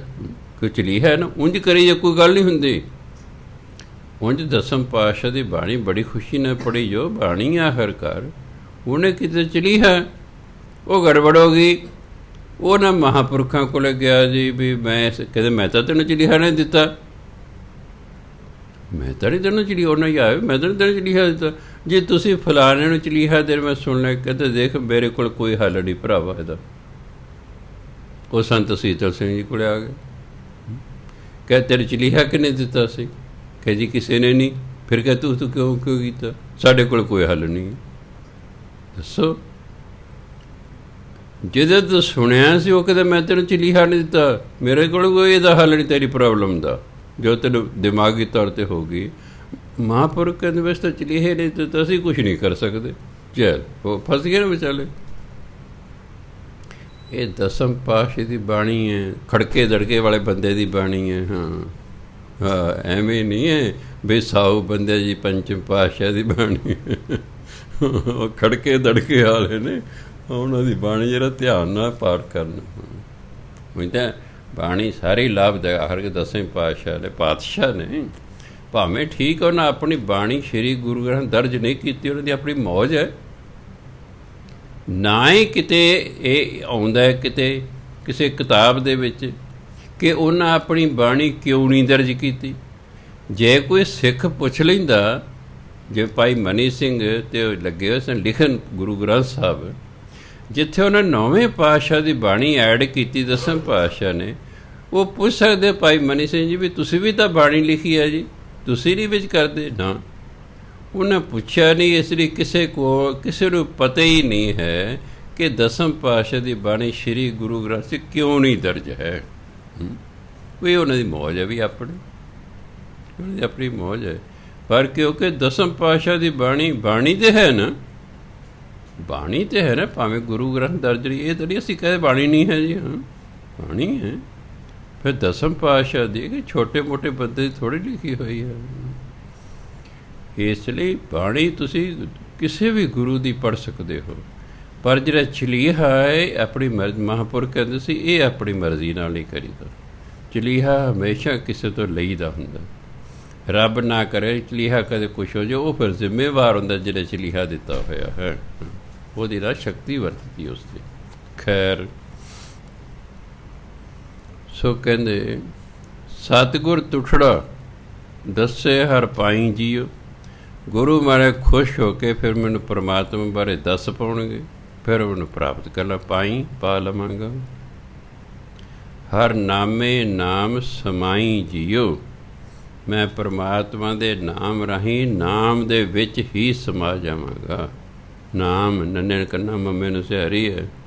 ਨਾਮ ਦੇ ਵਿੱਚ, ਨਾਮੇ ਨਾਮ ਰਾਹੀਂ ਨਾਮ ਦੇ ਵਿੱਚ ਹੀ ਸਮਾ ਜਾ, ਭਾਵ ਨਾਮ ਦਾ ਹੀ ਰੂਪ ਹੋ ਜਾਵਾਂਗਾ। ਨਾਮ 'ਚ ਸਮਾ ਗਿਆ ਕਿ ਰੱਬ 'ਚ ਸਮਾ ਗਿਆ, ਇੱਕੋ ਹੀ ਗੱਲ ਹੈ। ਮੈਂ ਵੇਦਨ ਪ੍ਰੇਮ ਹਰ ਬਿਰਹਿ ਲਗਾਈ ਜੀਓ। ਬਿਰਹਿ ਜਿਹੜਾ ਸ਼ਬਦ ਹੈ ਇਹ ਹੈਗਾ ਸੰਸਕ੍ਰਿਤ ਦਾ। ਬਿਰਹਿ ਸ਼ਬਦ ਜਿਹੜਾ ਹੈ ਇਹ ਸੰਸਕ੍ਰਿਤ ਦਾ ਹੈ, ਅਤੇ ਸੰਸਕ੍ਰਿਤ ਦੇ ਵਿੱਚ ਇਹ ਪੁਲਿੰਗ ਹੈ। ਇਹ ਪਿਆਰ ਜਾਂ ਵਿਛੋੜਾ ਇਹਦਾ ਅਰਥ ਹੈ। ਕਿਤੇ ਦਾ ਅਰਥ ਪਿਆਰ ਲੱਗੇਗਾ, ਕਿਤੇ ਇਹਦਾ ਅਰਥ ਵਿਛੋੜਾ ਲੱਗੇਗਾ। ਹਾਹੇ ਨੂੰ ਔਂਕੜ 'ਤੇ ਇਸ ਲਈ ਲਾਇਆ ਕਿ ਪੁਲਿੰਗ ਹੈ ਅਤੇ ਇੱਕ ਵਚਨ ਹੋਣ ਕਰਕੇ ਗੁਰਬਾਣੀ ਦਾ ਨਿਯਮ ਹੈ ਕਿ ਹਾਹੇ ਨੂੰ ਔਂਕੜ ਲੱਗਦਾ। ਉਹ ਸ਼ਬਦ ਜਿਹੜਾ ਪੁਲਿੰਗ ਹੋਵੇ ਅਤੇ ਇੱਕ ਵਚਨ ਹੋਵੇ, ਉਹਦੇ ਅਖੀਰਲੇ ਹਾਹੇ ਨੂੰ ਔਂਕੜ ਲੱਗਦਾ। ਇਹ ਤਾਂ ਲੱਗਿਆ, ਇਹ ਬਿਰਹੋਂ ਐਂ ਬੋਲਣ ਲਈ ਨਹੀਂ, ਬਿਰਹੋ ਐਂ ਬੋਲਣ ਲਈ ਨਹੀਂ। ਇਹ ਤਾਂ ਵੈਸੇ ਦੱਸਦਾ ਵੀ ਜਿਵੇਂ ਈੜੀ ਨਸਾਰੀ ਹਾਹੇ ਨੂੰ ਔਂਕੜ ਲੱਗੇ, ਮੰਨ ਲਓ, ਉਹ ਇਹੋ ਨਹੀਂ ਹੈ। ਉਚਾਰਨ ਤਾਂ ਇਹ ਹੈ, ਹਾਹੇ ਨੂੰ ਔਂਕੜ ਸਿੱਧ ਕਰ ਰਿਹਾ ਹੈ ਕਿ ਇਹ ਜਿਹੜਾ ਸ਼ਬਦ ਹੈ ਪੁਲਿੰਗ ਹੈ ਅਤੇ ਇੱਕ ਵਚਨ ਹੈ। ਇਹ ਲੜਕਾ ਮਨ ਲਿਖਣਾ ਤਾਂ ਹਾਹੇ ਨੂੰ ਔਂਕੜ ਲੱਗੂ, ਕਿਉਂਕਿ ਲੜਕਾ ਅੱਗੇ ਪੁਲਿੰਗ ਆ ਰਿਹਾ ਹੈ। ਇਹ ਲੜਕੀ, ਫਿਰ ਹਾਹੇ ਨੂੰ ਔਂਕੜ ਨਹੀਂ ਲੱਗੇਗਾ। ਈੜੀ ਨਸਾਰੀ ਹਾ, ਇਹ ਲੜਕੀ ਕੇ ਅੱਗੇ ਇਸਤਰੀ ਲਿੰਗ ਆ ਰਿਹਾ ਹੈ। ਗੁਰਬਾਣੀ ਬੜੇ ਹੀ ਧਿਆਨ, ਮੈਂ ਕਈ ਵਾਰੀ ਬੈਠਾ ਸੋਚ ਜਾਵੇ ਕਿਆ ਬਾਤ ਹੈ ਯਾਰ। ਇੱਕ ਇੱਕ ਸ਼ਬਦ ਕਿੰਨੇ ਧਿਆਨ ਨਾਲ, ਕਿੰਨਾ ਵਿਆਕਰਨ ਦੇ ਅਨੁਸਾਰ ਲਿਖਿਆ ਹੋਇਆ ਹੈ। ਇਹ ਇੱਕ ਵਚਨ ਹੈ, ਇਹ ਪੁਲਿੰਗ ਹੈ, ਇਹ ਇਸਤਰੀ ਲਿੰਗ ਹੈ, ਇਹ ਬਹੁਵਚਨ ਹੈ। ਹੁਣ ਈੜੀ ਨੂੰ ਸਿਆਰੀ, ਹਾਹੇ ਨੂੰ ਸਿਆਰੀ, ਇਹ ਬਹੁਵਚਨ ਹੋ ਗਿਆ। ਈੜੀ ਨੂੰ ਸਿਆਰੀ, ਹਾਹੇ ਨੂੰ ਔਂਕੜ, ਇਹ ਪੁਲਿੰਗ ਹੈ ਅਤੇ ਇੱਕ ਵਚਨ ਹੈ। ਈੜੀ ਨੂੰ ਸਿਆਰੀ ਹਾਹਾ, ਇਹ ਇਸਤਰੀ ਲਿੰਗ ਹੈ, ਇੱਕ ਵਚਨ ਹੈ। ਈੜੀ ਨੂੰ ਸਿਆਰੀ, ਹਾਹੇ ਨੂੰ ਸਿਆਰੀ, ਇਹ ਬਹੁਵਚਨ ਹੈ। ਚਾਹੇ ਇਸਤਰੀ ਲਿੰਗ ਹੈ ਚਾਹੇ ਪੁਲਿੰਗ, ਇਹ ਬਹੁਵਚਨ ਹੈ। ਦੇਖੋ ਕਿੰਨਾ ਖਿਆਲ ਰੱਖੇ ਲਿਖਣ ਵੇਲੇ। ਉਹ ਨਹੀਂ ਲਿਖਦਾ ਇਹ। ਅੱਜ ਦੀ ਪੰਜਾਬੀ ਤਾਂ ਇਹ ਹੀ ਹੈ, ਇਹ ਲੜਕਾ ਹੈ, ਇਹ ਲੜਕੀ ਹੈ, ਇਹ ਲੜਕੀਆਂ ਹਨ, ਇਹ ਸ਼ਬਦ ਆਉਂਦਾ ਸਾਰਿਆਂ ਨੂੰ। ਈੜੀ ਸਿਆਰੀ ਹਾ, ਇਹ ਅੱਜ ਦੀ ਪੰਜਾਬੀ ਤਾਂ ਸਿੱਧਾ ਹੀ ਹੈ। ਈੜੀ ਨਸਾਰੀ ਹਾ, ਇਹ ਲੜਕਾ ਹੈ, ਇਹ ਲੜਕੀ ਹੈ, ਇਹ ਲੜਕੀਆਂ ਹਨ, ਇਹ ਲੜਕੇ ਹਨ। ਸਪੈਲਿੰਗ ਇੱਕੋ ਹੀ, ਈੜੀ ਨਸਾਰੀ ਹਾ, ਇਹ ਅੱਜ ਦੀ ਪੰਜਾਬੀ ਹੈ।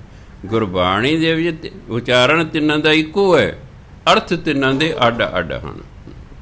ਇਹ ਸਿਰਫ ਅਰਥ ਸਮਝਾਉਣ ਲਈ ਉਹ ਔਂਕੜ ਜੋ ਸਿਹਾਰੀਆਂ ਲਾਈਆਂ ਹੁੰਦੀਆਂ ਨੇ, ਵੀ ਇਹਨਾਂ ਦਾ ਅਰਥ ਹੈ, ਇਹ ਬੋਲਣ ਲਈ ਨਹੀਂ, ਇਹਨਾਂ ਦਾ ਮੀਨਿੰਗ ਹੈ, ਬਸ ਇਸ ਲਈ ਲਾਈਨ ਕਈ ਵਾਰੀ। ਤਾਂ ਮੈਂ ਦੇਖਿਆ ਵੀ ਬਾਣੀ ਦਾ ਸਹੀ ਉਚਾਰਨ, ਬਾਣੀ ਸਹੀ ਪੜ੍ਹਨੀ ਬਹੁਤ ਸਮੇਂ ਦੀ ਲੋੜ ਹੈ। ਇਹ ਵਾਕਈ ਬਹੁਤ ਮਿਹਨਤ ਮੰਗਦੀ ਹੈ, ਐਵੇਂ ਨਹੀਂ ਛੇਤੀ ਛੇਤੀ ਆ ਜਾਂਦੀ। ਕਈ ਵਾਰ ਸੰਥਿਆ ਲਈਏ ਜਾ ਕੇ, ਫਿਰ ਜਾ ਕੇ ਕਰ ਲਾਉਂਦੀ। ਜਾਂ ਜਿਵੇਂ ਤੁਸੀਂ ਕਥਾ ਸੁਣ ਰਹੇ ਹੋ, ਇੱਕ ਇੱਕ ਸਫ਼ੇ ਅੱਧੇ ਸਫ਼ੇ ਦੀ ਰੋਜ਼, ਫਿਰ ਤਾਂ ਇਹ ਹੌਲੀ ਹੌਲੀ ਜਾ ਕੇ ਪਤਾ ਲੱਗੂਗਾ ਇਹਨਾਂ ਨੂੰ ਬੋਲਣਾ ਕੀ ਹੈ, ਇਹ ਕਿਉਂ ਇਸ ਤਰ੍ਹਾਂ ਇਸ ਨੂੰ ਬੋਲਣਾ। ਵਿੱਚੋਂ ਦੱਸਦੇ ਰਹਿਣਾ ਨਾ। ਸੰਥਿਆ ਵੇਲੇ ਕਈ ਵਾਰੀ ਇੰਨੀ ਚੀਜ਼ਾਂ ਨਹੀਂ ਦੱਸਣ ਦੇ ਟਾਈਮ ਨਹੀਂ ਹੁੰਦਾ, ਉਹ 5.5 ਮਹੀਨਿਆਂ 'ਚ ਨਿਬੇੜਦਾ ਹੁੰਦਾ ਹੈ। ਉਹ ਤਾਂ ਸੰਥਿਆ ਦੇਈ ਜਾਂਦਾ, ਸਮਝਾਈ ਜਾਂਦਾ, ਵਿਆਹ ਨੂੰ ਆਹ ਬੋਲੋ, ਕਿਉਂ ਬੋਲੋ, ਇਹ ਟਾਈਮ ਘੱਟ ਹੁੰਦਾ ਦੱਸਣ ਵਿੱਚ। ਮੈਂ ਵੇਦਨ ਪ੍ਰੇਮ ਹਰ ਬਿਰਹ ਲਗਾਈ ਜੀਓ। ਵੇਦਨ ਹੁੰਦਾ ਦੁੱਖ, ਪ੍ਰੇਮ 'ਚ ਪੈ ਗਿਆ ਵਿਛੋੜਾ, ਬਿਰਹ ਵਿਛੋੜਾ, ਹੁਣ ਦੁੱਖ ਹੈ ਉਹਦਾ। ਵਿਛੋੜੇ 'ਚ ਹਮੇਸ਼ਾ ਹੀ ਦੁੱਖ ਹੁੰਦਾ, ਮਿਲਾਪ 'ਚ ਹਮੇਸ਼ਾ ਹੀ ਸੁੱਖ ਹੁੰਦਾ। ਧੀ ਪੁੱਤਰ ਵਿਛੜ ਜੇ ਦੁੱਖ ਹੈ ਕਿ ਨਹੀਂ? ਕਰਦਾ ਕੋਈ ਜੀਅ ਵਿਛੜ ਜੇ ਦੁੱਖ ਹੁੰਦਾ ਹੈ। ਜਦ ਮੁੜ ਕੇ ਮਿਲਦਾ ਕਈ ਸਾਲਾਂ ਬਾਅਦ ਕਿੰਨਾ ਹੈ ਖੁਸ਼ੀ 'ਚ ਕਈ ਵਾਰੀ ਹੰਝੂ ਵਗਣ ਲੱਗ ਜਾਂਦੇ। ਮੈਂ ਦੇਖਿਆ ਖੁਸ਼ੀ 'ਚ ਕਈ ਵਾਰੀ ਹੰਝੂ ਵਗਣ ਲੱਗ ਜਾਂਦੇ। ਜੇ ਫੋਰਨ ਕੰਟਰੀ ਤੋਂ ਇੱਕ ਨੇ ਮੈਨੂੰ ਟੈਲੀਫੋਨ ਕੀਤਾ, ਮੈਂ ਅੱਗੋਂ ਬੋਲਿਆ, ਉਹ ਆਵਾਜ਼ ਸੁਣ ਕੇ ਨਾ ਉਹਦਾ ਗੱਚ ਭਰ ਆਇਆ। ਕਹਿੰਦਾ ਬਾਬਾ ਜੀ ਕਿੰਨੇ ਸਾਲਾਂ ਬਾਅਦ ਤੁਹਾਡੀ ਆਵਾਜ਼ ਸੁਣੀ ਹੈ। ਮੈਂ ਭਾਈ ਤੁਸੀਂ ਜਾ ਕੇ ਫੋਰਨ ਭੁੱਲ ਭੁਲਾ ਗਏ। ਮੈਨੂੰ ਤਾਂ ਜਿਹੜਾ ਫੋਰਨ ਕੰਟਰੀ ਤੋਂ ਖਾਸ ਕਰਕੇ ਕਰਦਾ ਮੈਂ ਉਹਦਾ ਜ਼ਰੂਰ ਜਵਾਬ ਦਿੰਦਾ। ਸ਼ਰਤ ਇਹ ਹੈ ਕਿ ਉਹਨੇ ਇਸ 'ਤੇ ਕੀਤਾ ਹੋਵੇ। ਇੱਕ ਤਾਂ ਹੁੰਦਾ ਆਪਾਂ ਸਿੱਧਾ ਕਰਦੇ, ਦੂਜਾ ਵਟਸਐਪ 'ਤੇ, ਕਿਉਂਕਿ ਮੇਰੇ ਟੈਲੀਫੋਨ ਦੇ ਵਿੱਚ ਦੂਜੀ ਤਰ੍ਹਾਂ ਦਾ ਸਿਸਟਮ ਨਹੀਂ, ਫੋਰਨ ਕੰਟਰੀ ਨਹੀਂ ਜਾਂਦਾ ਇਹ। ਵਟਸਐਪ 'ਤੇ ਕੀਤਾ ਹੋਵੇ, ਮਿਸਡ ਕਾਲ ਆ ਗਈ, ਕੋਈ ਗੱਲ ਮੈਂ ਜੋ ਵਿਹਲਾ ਹੁੰਦਾ ਮੈਂ ਜ਼ਰੂਰ ਅਟੈਂਡ ਕਰਕੇ ਫਿਰ ਸੌਣਾ। ਖਾਸ ਕਰਕੇ ਫੋਰਨ ਕੰਟਰੀ ਵਾਲੇ ਦਾ ਵੀ ਅਗਲਾ ਮਸਾਂ ਟਾਈਮ ਕੱਢੇ, ਪਤਾ ਨਹੀਂ ਕੀ ਪੁੱਛਣਾ। ਅਸੀਂ ਥੋੜ੍ਹਾ ਜਿਹਾ ਚਲ ਅੱਜ ਨਹੀਂ ਪੁੱਛੇ, ਕੱਲ੍ਹ ਨੂੰ ਪੁੱਛ ਲਏਗਾ, ਘੰਟੇ ਨੂੰ ਫਿਰ ਪੁੱਛ ਲਏਗਾ। ਸੋ ਇਸ ਕਰਕੇ ਉਹ ਕਹਿੰਦੇ ਜੀ ਮੈਂ ਹੁਣ ਬੋਲ ਨਹੀਂ ਸਕਦਾ, ਕੱਲ੍ਹ ਨੂੰ ਮੈਂ ਫਿਰ ਕਰਾਂਗਾ। ਫਿਰ ਕੱਲ੍ਹ ਉਹਨੇ ਫਿਰ ਕੀਤਾ, ਫਿਰ ਕੋਈ ਠੀਕ। ਉਹ ਮੈਂ ਕੀ ਕਹਿੰਦਾ ਜੀ ਮੈਂ ਬੜੇ ਸਾਲਾਂ ਬਾਅਦ ਤੁਹਾਡੇ ਬੋਲ ਸੁਣੇ, ਬਸ ਮੇਰਾ ਗੱਜ ਮਨ ਭਰ ਆਇਆ, ਮੇਰੇ ਤਾਂ ਅੱਗੇ ਬੋਲ ਨਹੀਂ ਹੋਇਆ। ਸੋ ਗੁਰੂ ਮਹਾਰਾਜ ਮੈਂ ਵੇਦਨ ਪ੍ਰੇਮ ਹਰ ਬਿਰਹ ਲਗਾਈ ਜੀਓ। ਪਿਆਰ ਦਾ ਪੈ ਗਿਆ ਵਿਛੋੜਾ, ਹੁਣ ਕਹਿੰਦੇ ਮੈਨੂੰ ਦੁੱਖ ਹੈ ਵਿਛੋੜੇ ਦਾ। ਗੁਰ ਸ਼ਰਧਾ ਪੂਰ ਅੰਮ੍ਰਿਤ ਮੁਖ ਪਾਈ ਜੀਓ। ਹੇ ਗੁਰੂ ਮਹਾਰਾਜ ਮੇਰੀ ਸ਼ਰਧਾ ਦੀ ਇੱਛਾ, ਮੇਰੀ ਸ਼ਰਧਾ ਪੂਰੀ ਕਰ। ਅੰਮ੍ਰਿਤ ਮੁਖ ਪਾਈ ਜੀਓ, ਮੇਰੇ ਮੂੰਹ ਦੇ ਵਿੱਚ ਨਾ ਨਾਮ ਅੰਮ੍ਰਿਤ ਪਾ ਦੇ, ਮੇਰੇ ਮੁਖੀ ਪਾ ਦੇ, ਨਾਮ ਅੰਮ੍ਰਿਤ ਪਾ ਦੇ। ਵੀ ਮੈਂ ਨਾਮ ਜਪਾਂ ਤਾਂ ਹੀ ਮਿਲਾਂਗਾ ਨਾ ਉਹਨੂੰ। ਆਪ ਹੀ ਦੇਖੋ ਆਪ ਵਿੱਚ ਹੱਲ ਦੱਸੀ ਜਾਂਦੇ ਨੇ। ਆਪ ਹੀ ਹੱਲ ਦੱਸੀ ਵੀ ਐਂ ਕਰਨਾ ਆਪਾਂ ਨੇ। ਹਰ ਹੋ ਦਿਆਲ ਹਰ ਨਾਮ ਧਿਆਈ ਜੀਓ। ਹੇ ਹਰੀ ਮੇਰੇ 'ਤੇ ਦਿਆਲੂ ਹੋਵੋ, ਮੈਂ ਤੁਹਾਡਾ ਨਾਮ ਜਪ ਸਕਾਂ। ਜਨ ਨਾਨਕ ਹਰ ਰਸ ਪਾਈ ਜੀਓ। ਜਨ ਨਾਨਕ ਦਾਸ ਨਾਨਕ ਜਿਹੜਾ ਹੈ ਤਾਂ ਜੋ ਹਰੀ ਰਸ ਦੀ ਪ੍ਰਾਪਤੀ ਹੋ ਸਕੇ। ਗੁਰੂ ਮਹਾਰਾਜ ਤਾਂ ਜੋ ਮੈਨੂੰ ਹਰੀ ਰਸ ਦੀ ਪ੍ਰਾਪਤੀ ਹੋ ਸਕੇ। ਇਹ ਨਾਮ ਅੰਮ੍ਰਿਤ ਮੇਰੇ ਮੂੰਹ 'ਚ ਪਾਓ, ਭਾਵ ਮੈਂ ਨਾਮ ਜਪਾਂ, ਹੌਲੀ ਹੌਲੀ ਮੇਰੇ 'ਚ ਰਸ ਆਵੇ, ਅਤੇ ਜਦੋਂ ਰਸ ਆਉਣ ਲੱਗ ਜਾਏਗਾ ਫਿਰ ਅਸਲ ਗੱਲ ਬਣਦੀ। ਨਾਮ ਜਪਦਿਆਂ ਨਾ ਹੌਲੀ ਹੌਲੀ ਨਾਮ ਜਪਣਾ ਚੰਗਾ ਲੱਗਦਾ। ਹੁਣ ਸ਼ੁਰੂ 'ਚ ਨਹੀਂ ਚੰਗਾ ਲੱਗਦਾ, ਇਹ 'ਚ ਫਿੱਕਾ ਜਿਹਾ ਲੱਗਦਾ ਹੈ, ਉਬਾਸੀ ਆਉਂਦੀ ਹੈ, ਨੀਂਦ ਆਉਂਦੀ ਹੈ, ਕਦੇ ਗੋਡੇ ਇਕੱਠੇ ਕਰ ਲਏ, ਕਦੇ ਸਿੱਧੇ ਕਰ ਲਏ। ਇਹ ਨਹੀਂ ਕਿ ਕੋਈ ਤਕਲੀਫ ਹੈ, ਨਹੀਂ ਮੈਂ ਤੁਹਾਡੇ ਗੋਡੇ ਸਿੱਧੇ ਨਹੀਂ ਕਰਾਉਣ ਤੋਂ ਮੇਰਾ ਭਾਵ ਹੈ, ਮੇਰਾ ਭਾਵ ਦੱਸਣ ਤੋਂ ਹੈ ਕਿ ਜਦੋਂ ਆਪਣਾ ਮਨ ਨਾ ਲੱਗੇ ਫਿਰ ਆਪਾਂ ਕਦੇ ਘੜੀ ਵੇਖ ਲਈ, ਕਦੇ ਖੁਰਕ ਲਿਆ, ਕਦੇ ਕਰ ਲਿਆ, ਕਦੇ ਕੁਛ ਕਰ ਲਿਆ, ਵੀ ਕਦੋਂ ਟਾਈਮ ਪੂਰਾ ਹੋਵੇ ਚਲੀਏ ਯਾਰ ਇੱਥੋਂ, ਕਿਉਂ ਰੁਚੀ ਨਹੀਂ ਹੈ। ਪਰ ਜੇ ਆਪਾਂ ਲੱਗੇ ਰਹੀਏ ਫਿਰ ਪਰਮਾਤਮਾ ਦੀ ਸੁਭਾਅ ਹੈ ਵੀ ਉਹ ਰੁਚੀ ਪੈਦਾ ਕਰ ਦਿੰਦਾ। ਜਦੋਂ ਰੁਚੀ ਪੈਦਾ ਹੋ ਜਾਏਗੀ ਫਿਰ ਇਹ 'ਚ ਰਸ ਵੀ ਆਉਣਾ ਸ਼ੁਰੂ ਹੋ ਜਾਏਗਾ, ਫਿਰ ਲੱਗਾ ਰਹਿੰਦਾ ਬੰਦਾ, ਲੱਗਾ ਰਹਿੰਦਾ। ਸੋ ਕਾਲੇ ਨਹੀਂ ਪੈਣਾ ਸ਼ੁਰੂ 'ਚ ਵੀ ਸਾਰਿਆਂ ਨਾਲ ਹੀ ਹੁੰਦਾ। ਹਾਂ ਜਿਨ੍ਹਾਂ ਨੇ ਪਿਛਲੇ ਜਨਮ ਦੀ ਕਮਾਈ ਹੁੰਦੀ ਹੈ ਉਹ ਤਾਂ ਫਿਰ ਸ਼ੁਰੂ 'ਚ ਹੀ ਉਹਨਾਂ ਨੂੰ ਤਾਂ ਰਸ ਆਉਂਦਾ, ਆਨੰਦ ਆਉਂਦਾ, ਉਹ ਤਾਂ ਲੱਗੇ ਰਹਿੰਦੇ ਨੇ। ਅੱਗੇ ਕਹਿੰਦੇ ਮਹਿਲਾ ਪੰਜਵਾਂ ਰਾਗ ਗੌੜੀ ਗੁਆਰੇਰੀ ਚੌਪਦੇ। ਪੰਚਮ ਪਾਤਸ਼ਾਹ ਦੀ ਬਾਣੀ ਹੈ। ਰਾਗ ਗੌੜੀ ਗੁਆਰੇਰੀ ਹੈ, ਚੌਪਦੇ ਜਿਵੇਂ ਅਸ਼ਟਪਦੀ ਹੁੰਦੀ ਹੈ 8 ਪਦੇ, ਚੌਪਦੇ ਮੈਨੇ 4 ਪਦੇ। ਇੱਕ ਓਂਕਾਰ ਸਤਿਗੁਰ ਪ੍ਰਸਾਦ। ਇੱਕ ਓਂਕਾਰ ਪਰਮਾਤਮਾ ਨੂੰ ਕਹਿੰਦੇ। ਇੱਕ ਦਾ ਮਤਲਬ ਹੈ ਨਿਰਗੁਣ ਸਰੂਪ, ਓਂਕਾਰ ਦਾ ਮਤਲਬ ਸਰਗੁਣ ਸਰੂਪ। ਪਰਮਾਤਮਾ ਦੇ 2 ਸਰੂਪ ਨੇ, ਇੱਕ ਸਾਨੂੰ ਦਿਸਦਾ ਨਹੀਂ ਹੈ, ਇੱਕ ਦਿਸਦਾ ਹੈ।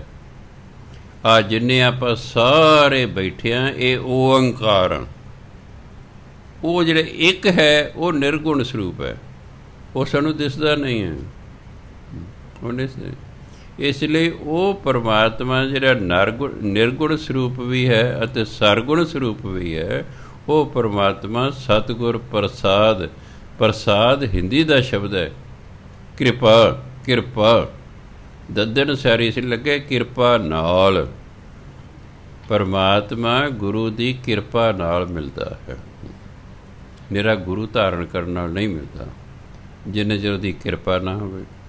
ਅਤੇ ਉਹਦੀ ਕਿਰਪਾ ਤਾਂ ਹੀ ਹੋਏਗੀ ਜੇ ਅਸੀਂ ਉਹਦੇ ਆਖੇ ਲੱਗੀਏ। ਬੱਚਾ ਤੁਹਾਡੇ ਆਖੇ ਨਹੀਂ ਲੱਗਦਾ, ਫਿਰ ਤੁਹਾਡੀ ਉਸ 'ਤੇ ਕੀ ਕਿਰਪਾ ਹੋਵੇਗੀ? ਤੁਸੀਂ ਆਪ ਹੀ ਸੋਚੋ, ਫਿਰ ਤੁਸੀਂ ਆਪ ਹੀ ਸੋਚੋ। ਇਸ ਲਈ ਅਤੇ ਉਹਦੇ ਆਖੇ ਲੱਗਣ ਤੋਂ ਕੀ ਮਤਲਬ ਹੈ? ਸ਼ੁਭ ਕਰਮ ਕਰੋ, ਹੋਰ ਆਹੀ ਆਖੇ ਲੱਗਣਾ। ਸ਼ੁਭ ਕਰਮ ਕਰੋ ਅਤੇ ਨਾਮ ਜਪੋ, ਬਸ ਆਹੀ ਹੁਕਮ ਹੈ। ਪਰਮਾਤਮਾ ਦੇ ਵੀ ਇਹੀ ਹੁਕਮ ਹੈ, ਗੁਰੂ ਮਹਾਰਾਜ ਦੇ ਵੀ ਇਹੀ ਹੁਕਮ ਹੈ। ਜਿੰਨੇ ਸਿਆਣੇ ਬਿਆਣੇ ਲੋਕ ਤੁਹਾਨੂੰ ਸਿੱਖਿਆ ਦੇਣੇ, ਤਾਂ ਵੀ ਇਹੀ ਧਾਰਮਿਕ ਬੰਦੇ ਇਹੀ ਸਿੱਖਿਆ ਤੁਹਾਨੂੰ ਦੇਣਗੇ। ਹੁਣ ਪ੍ਰਸ਼ਨ ਕਰਦੇ ਨੇ, ਕਿਨ ਬਿਦ ਕੁਸ਼ਲ ਹੋਤ ਮੇਰੇ ਭਾਈ, ਕਿਉਂ ਪਾਈਏ ਹਰ ਰਾਮ ਸਹਾਈ। ਕੁਸ਼ਲ ਹਿੰਦੀ ਦਾ ਸ਼ਬਦ ਹੈ। ਕਈ ਵਾਰੀ ਚਿੱਠੀ ਲਿਖਣੀ ਹਿੰਦੀ 'ਚ, ਜੋ ਅਭਿਆਸ ਕਰਨ ਸੀ ਟੀਚਰ, हम यहाँ पर कुशल हैं, आपकी कुशलता भगवान से चाहते हैं। ਜੇ ਮੈਂ ਜੀ ਇੱਥੇ ਰਾਜ਼ੀ ਖੁਸ਼ੀ ਹਾਂ, ਤੁਹਾਡੀ ਰਾਜ਼ੀ ਖੁਸ਼ੀ ਪਰਮਾਤਮਾ ਤੋਂ ਮੰਗਦਾ ਹਾਂ। हम यहाँ पर कुशल हैं, आपकी कुशलता भगवान से चाहते हैं। कुशल ਸੁਖ ਸਾਂਦ, ਸੁਖ ਸਾਂਦ ਨੂੰ ਕਹਿੰਦੇ। ਇੱਥੇ ਕੁਸ਼ਲ ਤੋਂ ਭਾਵ ਆਨੰਦ। ਗੁਰਬਾਣੀ ਜਿਹਦੇ ਆਏਗਾ ਇਹਦਾ ਮਤਲਬ ਆਨੰਦ, ਸਦਾ ਰਹਿਣ ਵਾਲੀ ਖੁਸ਼ੀ। ਕਿਨ ਬਿਦ, ਕਿਸ ਤਰੀਕੇ ਨਾਲ, ਕੁਸ਼ਲ ਹੋਤ ਮੇਰੇ ਭਾਈ, ਕਿਸ ਤਰੀਕੇ ਨਾਲ ਆਨੰਦ ਦੀ ਪ੍ਰਾਪਤੀ ਹੋਵੇ। ਕਿਉਂ ਪਾਈਏ ਹਰ ਰਾਮ ਸਹਾਈ। ਕਿਉਂ ਦੇ ਦੋ ਅਰਥ ਨੇ, ਇੱਕ ਇੰਗਲਿਸ਼ ਹੈ ਵਾਈ, ਜਿਵੇਂ ਵਾਈ ਆਰ ਯੂ ਕੁਅਰਲਿੰਗ, ਤੁਸੀਂ ਕਿਉਂ ਲੜ ਰਹੇ ਹੋ, ਕਿਉਂ ਕਾਰਨ ਹੈ। ਦੂਜਾ ਕਿਉਂ ਦਾ ਮਤਲਬ ਕਿਵੇਂ, ਹਾਓ, ਹਾਓ ਆਰ ਯੂ, ਤੁਸੀਂ ਕਿਵੇਂ ਹੋ ਜੀ, ਤੁਹਾਡਾ ਕੀ ਹਾਲ ਚਾਲ ਹੈ ਜੀ। ਸੋ ਕਿਉਂ ਦਾ ਇੱਥੇ ਮਤਲਬ ਹੈ ਕਿਸ ਤਰੀਕੇ ਨਾਲ, ਕਿਵੇਂ।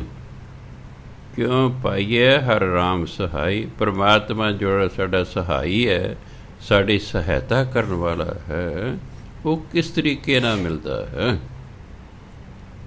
ਰਹੋ ਕੁਸ਼ਲ ਨਾ ਗ੍ਰਹਿ ਬੇਰੀ ਸਭ ਮਾਇਆ। ਘਰਾਂ ਨਾਲ ਅਤੇ ਮਾਇਆ ਨਾਲ ਆਨੰਦ ਨਹੀਂ ਮਿਲਦਾ ਹੈ, ਸੁੱਖ ਮਿਲਦਾ, ਇਸ 'ਚ ਕੋਈ ਸ਼ੱਕ ਨਹੀਂ। ਆਪਣੇ ਕੋਲ ਮਾਇਆ ਹੋਵੇ ਨਾ, ਇਹ ਬਹੁਤ ਸੁੱਖ ਮਿਲਦੇ ਨੇ, ਇਹ ਗੱਲ ਨਹੀਂ ਹੈਗੀ। ਗਰੀਬ ਬੰਦਾ ਤਾਂ ਇੱਥੇ ਹੀ ਡਰ ਕੇ ਮੈਂ ਦੇਖਿਆ।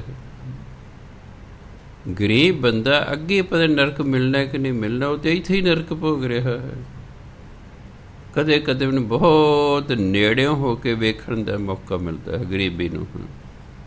ਮੈਂ ਯਾਰ ਕਿੰਨਾ ਔਖਾ ਹੈ, ਇਹ ਕੋਈ ਜੀਵਨ ਹੈ। ਅਸੀਂ ਕਿਉਂਕਿ ਉਸ ਤੋਂ ਥੋੜ੍ਹੇ ਉੱਪਰ ਟੱਪ ਚੁੱਕੇ ਹਾਂ, ਇਸ ਲਈ ਸਾਨੂੰ ਮਹਿਸੂਸ ਹੁੰਦਾ ਹੈ। ਪਰ ਉਹ ਇਸੇ ਵਿੱਚ ਹੀ ਪੈਦਾ ਹੋਏ, ਬਾਪ ਵੀ ਦਾਦਾ ਵੀ ਆਪ ਵੀ, ਉਹਨਾਂ ਨੂੰ ਇੰਨਾ ਫੀਲ ਨਹੀਂ ਹੁੰਦਾ ਜਿੰਨਾ ਸਾਡੇ ਵਰਗਿਆਂ ਨੂੰ ਫੀਲ ਹੁੰਦਾ ਵੀ ਯਾਰ ਇਹ ਕੋਈ ਜੀਵਨ ਹੈ ਜਿਹੜਾ ਜਿਉਂ ਰਹੇ ਨੇ। ਮੈਂ ਦੇਖਿਆ ਉਹਨਾਂ ਨੂੰ ਨਹੀਂ ਇੰਨਾ ਫੀਲ ਹੁੰਦਾ। ਜੇ ਉਹਨਾਂ ਨੂੰ ਇੰਨਾ ਫੀਲ ਹੋਣ ਲੱਗ ਜਾਏ ਤਾਂ ਮੇਰਾ ਵਿਸ਼ਵਾਸ ਹੈ ਕਿ ਉਹ ਗਰੀਬੀ 'ਚ ਬਾਹਰ ਨਿਕਲਣ ਦੀ ਕੋਸ਼ਿਸ਼ ਕਰਨ। ਉਹ ਤਾਂ ਕੋਸ਼ਿਸ਼ ਹੀ ਨਹੀਂ ਕਰਦੇ, ਉਹ ਆਪਣੀ ਹਾਲਤ 'ਤੇ ਸੰਤੁਸ਼ਟ ਨੇ। ਜੇ ਮੈਂ ਕਹਾਂ ਦਾਤੇ ਦੇ ਦਿੱਤਾ ਬਹੁਤ ਹੈ, ਬਸ ਫਿਰ ਗੱਲ ਕਰਦੇ, ਫਿਰ ਮੈਂ ਯਤਨ ਕਾਹਦੇ ਲਈ ਕਰਨਾ? ਫਿਰ ਮੈਂ ਕਿਉਂ ਯਤਨ ਕਰਾਂਗਾ ਵੀ ਦਾਤੇ ਦਿੱਤਾ ਬਹੁਤ? ਉਹਨਾਂ ਨੇ ਇੰਨੀ ਸੋਝੀ ਹੀ ਨਹੀਂ ਹੈ ਕਿ ਅਸੀਂ ਅਤੀ ਗਰੀਬ ਹਾਂ, ਇਸ 'ਚੋਂ ਨਿਕਲਣ ਦਾ ਕੋਈ ਯਤਨ ਕਰੀਏ। ਉਹ ਕਿਸੇ ਨੂੰ ਪੁੱਛਣ, ਕੋਈ ਦੱਸੇਗਾ ਉਹਨਾਂ ਕੋਲ ਢੰਗ ਤਰੀਕਾ ਕੋਈ ਨਾ, ਬਸ ਉਸੇ ਚੀਜ਼ ਨੇ ਮੰਗਤਾ ਪੈਦਾ ਹੋਇਆ, ਅੱਗੇ ਜਾ ਕੇ ਮੰਗਤੇ ਪੈਦਾ ਕਰਤੇ। ਬਸ ਆਪ ਵੀ ਮੰਗਤਾ ਹੈ, ਬਾਪ ਵੀ ਮੰਗਤਾ ਹੈ, ਅੱਗੋਂ ਬੱਚੇ ਵੀ ਮੰਗਤੇ, ਹੈ ਹੀ ਨਹੀਂ ਹੈਗਾ, ਸੋਝੀ ਕੋਈ ਨਹੀਂ ਹੈਗੀ। ਜੇ ਸੋਝੀ ਦਿਓ ਉਹ ਮੰਨਦੇ ਕੋਈ ਨਹੀਂ, ਕਿਹੜਾ ਇੱਕ ਸਿਆਪਾ ਹੈ। ਚਲੋ ਮੰਨ ਲੈਣ ਤਾਂ ਵੀ ਹੈ, ਮੈਂ ਦੇਖਿਆ। ਹੁਣ ਕਰੇ ਤਾਂ ਕਰੇ ਕੀ ਜੀ? ਮੰਨ ਲਓ ਉਹਨਾਂ ਨੂੰ ਮੈਂ ਜਾਂਚ ਦੱਸ ਦਾਂਗੇ ਤੁਸੀਂ ਗਰੀਬੀ 'ਚੋਂ ਇਸ ਤਰ੍ਹਾਂ ਨਿਕਲ ਸਕਦੇ ਹੋ, ਉਹ ਮੰਨਦੇ ਹੀ ਨਹੀਂ। ਚੰਗਾ ਭਾਈ ਫਿਰ ਉਹ ਦੂਜਾ ਕਿਵੇਂ ਤੁਹਾਡੀ ਗਰੀਬੀ ਦੂਰ ਕਰੇਗਾ? ਤੁਸੀਂ ਆਪ ਹੀ ਯਤਨ ਨਹੀਂ ਕਰ ਰਹੇ। God helps those who help ਦੈਮਸੈਲਵਸ, English the Bible 'ਚ ਲਿਖਿਆ ਹੋਇਆ। ਰੱਬ ਉਹਨਾਂ ਦੀ ਮਦਦ ਕਰ ਜਿਹੜੀ ਆਪ ਆਪਣੀ ਮਦਦ ਕਰਦੇ। ਅਸੀਂ ਯਤਨਸ਼ੀਲ ਹੋਵਾਂਗੇ ਤਾਂ ਪਰਮਾਤਮਾ ਹੀ ਕਿਰਪਾ ਕਰੇਗਾ। ਮੈਂ ਯਤਨਸ਼ੀਲ ਹੀ ਨਹੀਂ, ਉਹ ਫਿਰ ਕੀ ਕਰੇਗਾ? ਜੇ ਮੈਂ ਕੋਸ਼ਿਸ਼ ਕਰਾਂਗਾ, ਪਰਮਾਤਮਾ ਨੂੰ ਬੇਨਤੀ ਕਰਾਂਗਾ, ਸੱਚੇ ਪਾਤਸ਼ਾਹ ਮੈਨੂੰ ਇਸ ਹਾਲਾਤ 'ਚੋਂ ਕੱਢ। ਉਹ ਕਿ ਨਾਮ ਜਪ, ਉਹ ਕੋ ਮੇਰਾ ਨਾਮ ਜਪ, ਨਿਕਲ ਜਾਏਗਾ। ਤੂੰ ਇਸ ਹਾਲਾਤ 'ਚੋਂ ਨਿਕਲ ਜਾਏਗਾ ਬਾਹਰ। ਤੂੰ ਮੇਰਾ ਨਾਮ ਜਪ, ਬਾਣੀ ਪੜ੍ਹ, ਤੈਨੂੰ ਸੋਝੀ ਆਵੇ। ਇਹ ਕੁਛ ਕਰਨ ਲਈ ਮਨੁੱਖ ਤਿਆਰ ਨਹੀਂ ਹੈਗਾ। ਜੇ ਕਰਦਾ ਮੈਂ ਟੁੱਟੇ ਜੇ ਮਨ ਨਾਲ ਕਰਦਾ, ਕਿੱਥੇ ਜੀ? ਉਹ ਗਰੀਬਾਂ ਦੇ ਕੀ ਹੈ, ਜਾਂ ਮੁੰਡਾ ਜਾਂ ਕੁੜੀ? ਲੈ ਦੱਸ ਵੀ ਹੋਰ ਦੂਜਿਆਂ ਦੇ ਕੀ ਹੁੰਦੇ ਨੇ ਵੀ? ਹੈ ਅਮੀਰਾਂ ਦੇ ਕੁਛ ਹੋਰ ਹੁੰਦਾ? ਇਹ ਕੋਈ ਜਵਾਬ ਹੈ? ਤੁਸੀਂ ਆਪਣੇ ਨੌਕਰ ਨੂੰ ਪੁੱਛਦੇ ਹੋ ਤੇਰੀ ਘਰ ਵਾਲੇ ਦੇ ਬੱਚਾ ਹੋਣ ਵਾਲਾ ਸੀ, ਕੀ ਹੋਇਆ? ਉਹ ਜੀ ਗਰੀਬਾਂ ਦੇ ਕੀ ਹੈ, ਜਾਂ ਮੁੰਡਾ ਜਾਂ ਕੁੜੀ? ਕਹਿੰਦਾ ਉਹ ਕਹਿੰਦਾ ਸਾਡੇ ਹੋਰ ਕੌਣ ਜੰਮਦਾ? ਇਹੋ ਜਿਹੇ ਸਾਡੇ ਕੋਈ ਜਵਾਬ ਨੇ। ਇਹੋ ਜਿਹੜੇ ਤੁਸੀਂ ਕੀ ਕਰੋਗੇ? ਮੈਨੂੰ ਫਿਰ ਬੜਾ ਅਫਸੋਸ ਹੁੰਦਾ ਵੀ ਇਹਨਾਂ 'ਤੇ ਅਸਰ ਹੀ ਕੋਈ ਨਹੀਂ ਹੁੰਦਾ ਕਿਸੇ ਗੱਲ ਦਾ। ਇਹਨੂੰ ਕੋਈ ਢੰਗ ਤਰੀਕਾ ਦੱਸੋ, ਤੁਸੀਂ ਇਸ ਤਰ੍ਹਾਂ ਦੇ ਵਿੱਚ ਬਾਹਰ ਨਿਕਲ ਸਕਦੇ ਹੋ ਨਾ। ਤੁਸੀਂ ਪੀਣੀ ਬੰਦ ਕਰ ਦਿਓ ਨਾ, ਰਹੋ ਭਾਈ ਗਰੀਬ, ਫਿਰ ਧੱਕੇ ਖਾਂਦੇ ਫਿਰ ਨਾ ਪੀਣੋਂ ਹਟਣਾ, ਨਾ ਕੋਈ ਭਜਨ ਬੰਦਗੀ ਕਰਨੀ ਹੈ। ਠੀਕ ਹੈ ਭਾਈ, ਫਿਰ ਲੱਗੇ। ਸੋ ਉਹਦਾ ਮੈਨੂੰ ਦੁੱਖ ਹੁੰਦਾ ਵੀ ਇਹ ਲੋਕ ਇਸ ਹਾਲ 'ਚੋਂ ਨਿਕਲਣ ਨੂੰ ਹੀ ਬਾਹਰ ਤਿਆਰ ਨਹੀਂ ਹੈਗੇ। ਅਸੀਂ ਕਿਉਂਕਿ ਨਿਕਲ ਚੁੱਕੇ ਹਾਂ, ਸਾਨੂੰ ਮਹਿਸੂਸ ਹੁੰਦਾ ਹੈ। ਜੇ ਅਸੀਂ ਵੀ ਆਪ ਇਹੋ ਜਿਹੇ ਹੁੰਦੇ, ਮੈਨੂੰ ਵੀ ਨਹੀਂ ਸੀ ਮਹਿਸੂਸ ਹੋਣਾ। ਮੈਨੂੰ ਤਾਂ ਇਸ ਲਈ ਮਹਿਸੂਸ ਹੁੰਦਾ ਕਿ ਅਸੀਂ ਇਸ ਵਿੱਚੋਂ ਨਿਕਲ ਚੁੱਕੇ ਹਾਂ, ਵੀ ਇਹ ਵੀ ਨਿਕਲਣ। ਕਿਉਂ ਧੱਕੇ ਤੋੜੇ ਜਿਹੇ ਖਾ ਰਹੇ ਨੇ? ਪਰ ਨਹੀਂ ਦਿਮਾਗ 'ਤੇ ਗੱਲ ਪੈਂਦੀ। ਕਿਆ ਕਰੀਏ ਬਈ? ਵਾਰੀ ਰਿਪੀਟ ਕਰਨ ਦਾ ਮੇਰਾ ਹੀ ਮਤਲਬ ਹੈ ਵੀ ਕੋਈ ਸਤਸੰਗੀ ਹੈ, ਕਿਸੇ ਆਪਣੇ ਰਿਸ਼ਤੇਦਾਰ ਨੂੰ ਸਮਝਾਵੇ। ਜੇ ਕੋਈ ਆਪ ਇਸ ਤਰ੍ਹਾਂ ਹੈਗਾ ਔਖਾ ਸੌਖਾ, ਨਿਕਲੇ ਇਸ ਚਿੱਕੜ 'ਚੋਂ, ਨਿਕਲੇ ਇਸ ਦਲ 'ਚੋਂ ਨਿਕਲੇ। ਕਿਉਂਕਿ ਦਲ 'ਚੋਂ ਆਪਣੇ ਆਪ ਨਹੀਂ ਨਿਕਲਿਆ ਕਰਦਾ ਬੰਦਾ, ਉਹਨੂੰ ਕੱਢਣਾ ਪੈਂਦਾ। ਚਿੱਕੜ 'ਚੋਂ ਤਾਂ ਸ਼ਾਇਦ ਨਿਕਲ, ਦਲ ਬੜੀ ਭੈੜੀ ਚੀਜ਼ ਹੁੰਦੀ ਹੈ। ਅੱਗੇ ਆਨੇ ਕੋ ਪਿੱਛੇ ਪੈਰ ਤਿਲਕ ਜਾਂਦਾ, ਮਗਰ ਨੂੰ ਜਾਂਦਾ। ਚਿੱਕੜ 'ਚ ਤੁਸੀਂ ਤੁਰਨ ਦੀ ਕੋਸ਼ਿਸ਼ ਕਰੋ ਤਾਂ ਪੈਰ ਪਿੱਛੇ ਨੂੰ ਤਿਸਲੇਗਾ, ਪਿੱਛੇ ਨੂੰ ਜਾਏਗਾ। ਟੋਏ 'ਚ ਡਿੱਗ ਪਏ ਹੋ, ਆਪ ਬਾਹਰ ਨਹੀਂ ਨਿਕਲ ਸਕਦੇ, ਕੋਈ ਕੱਢੂਗਾ।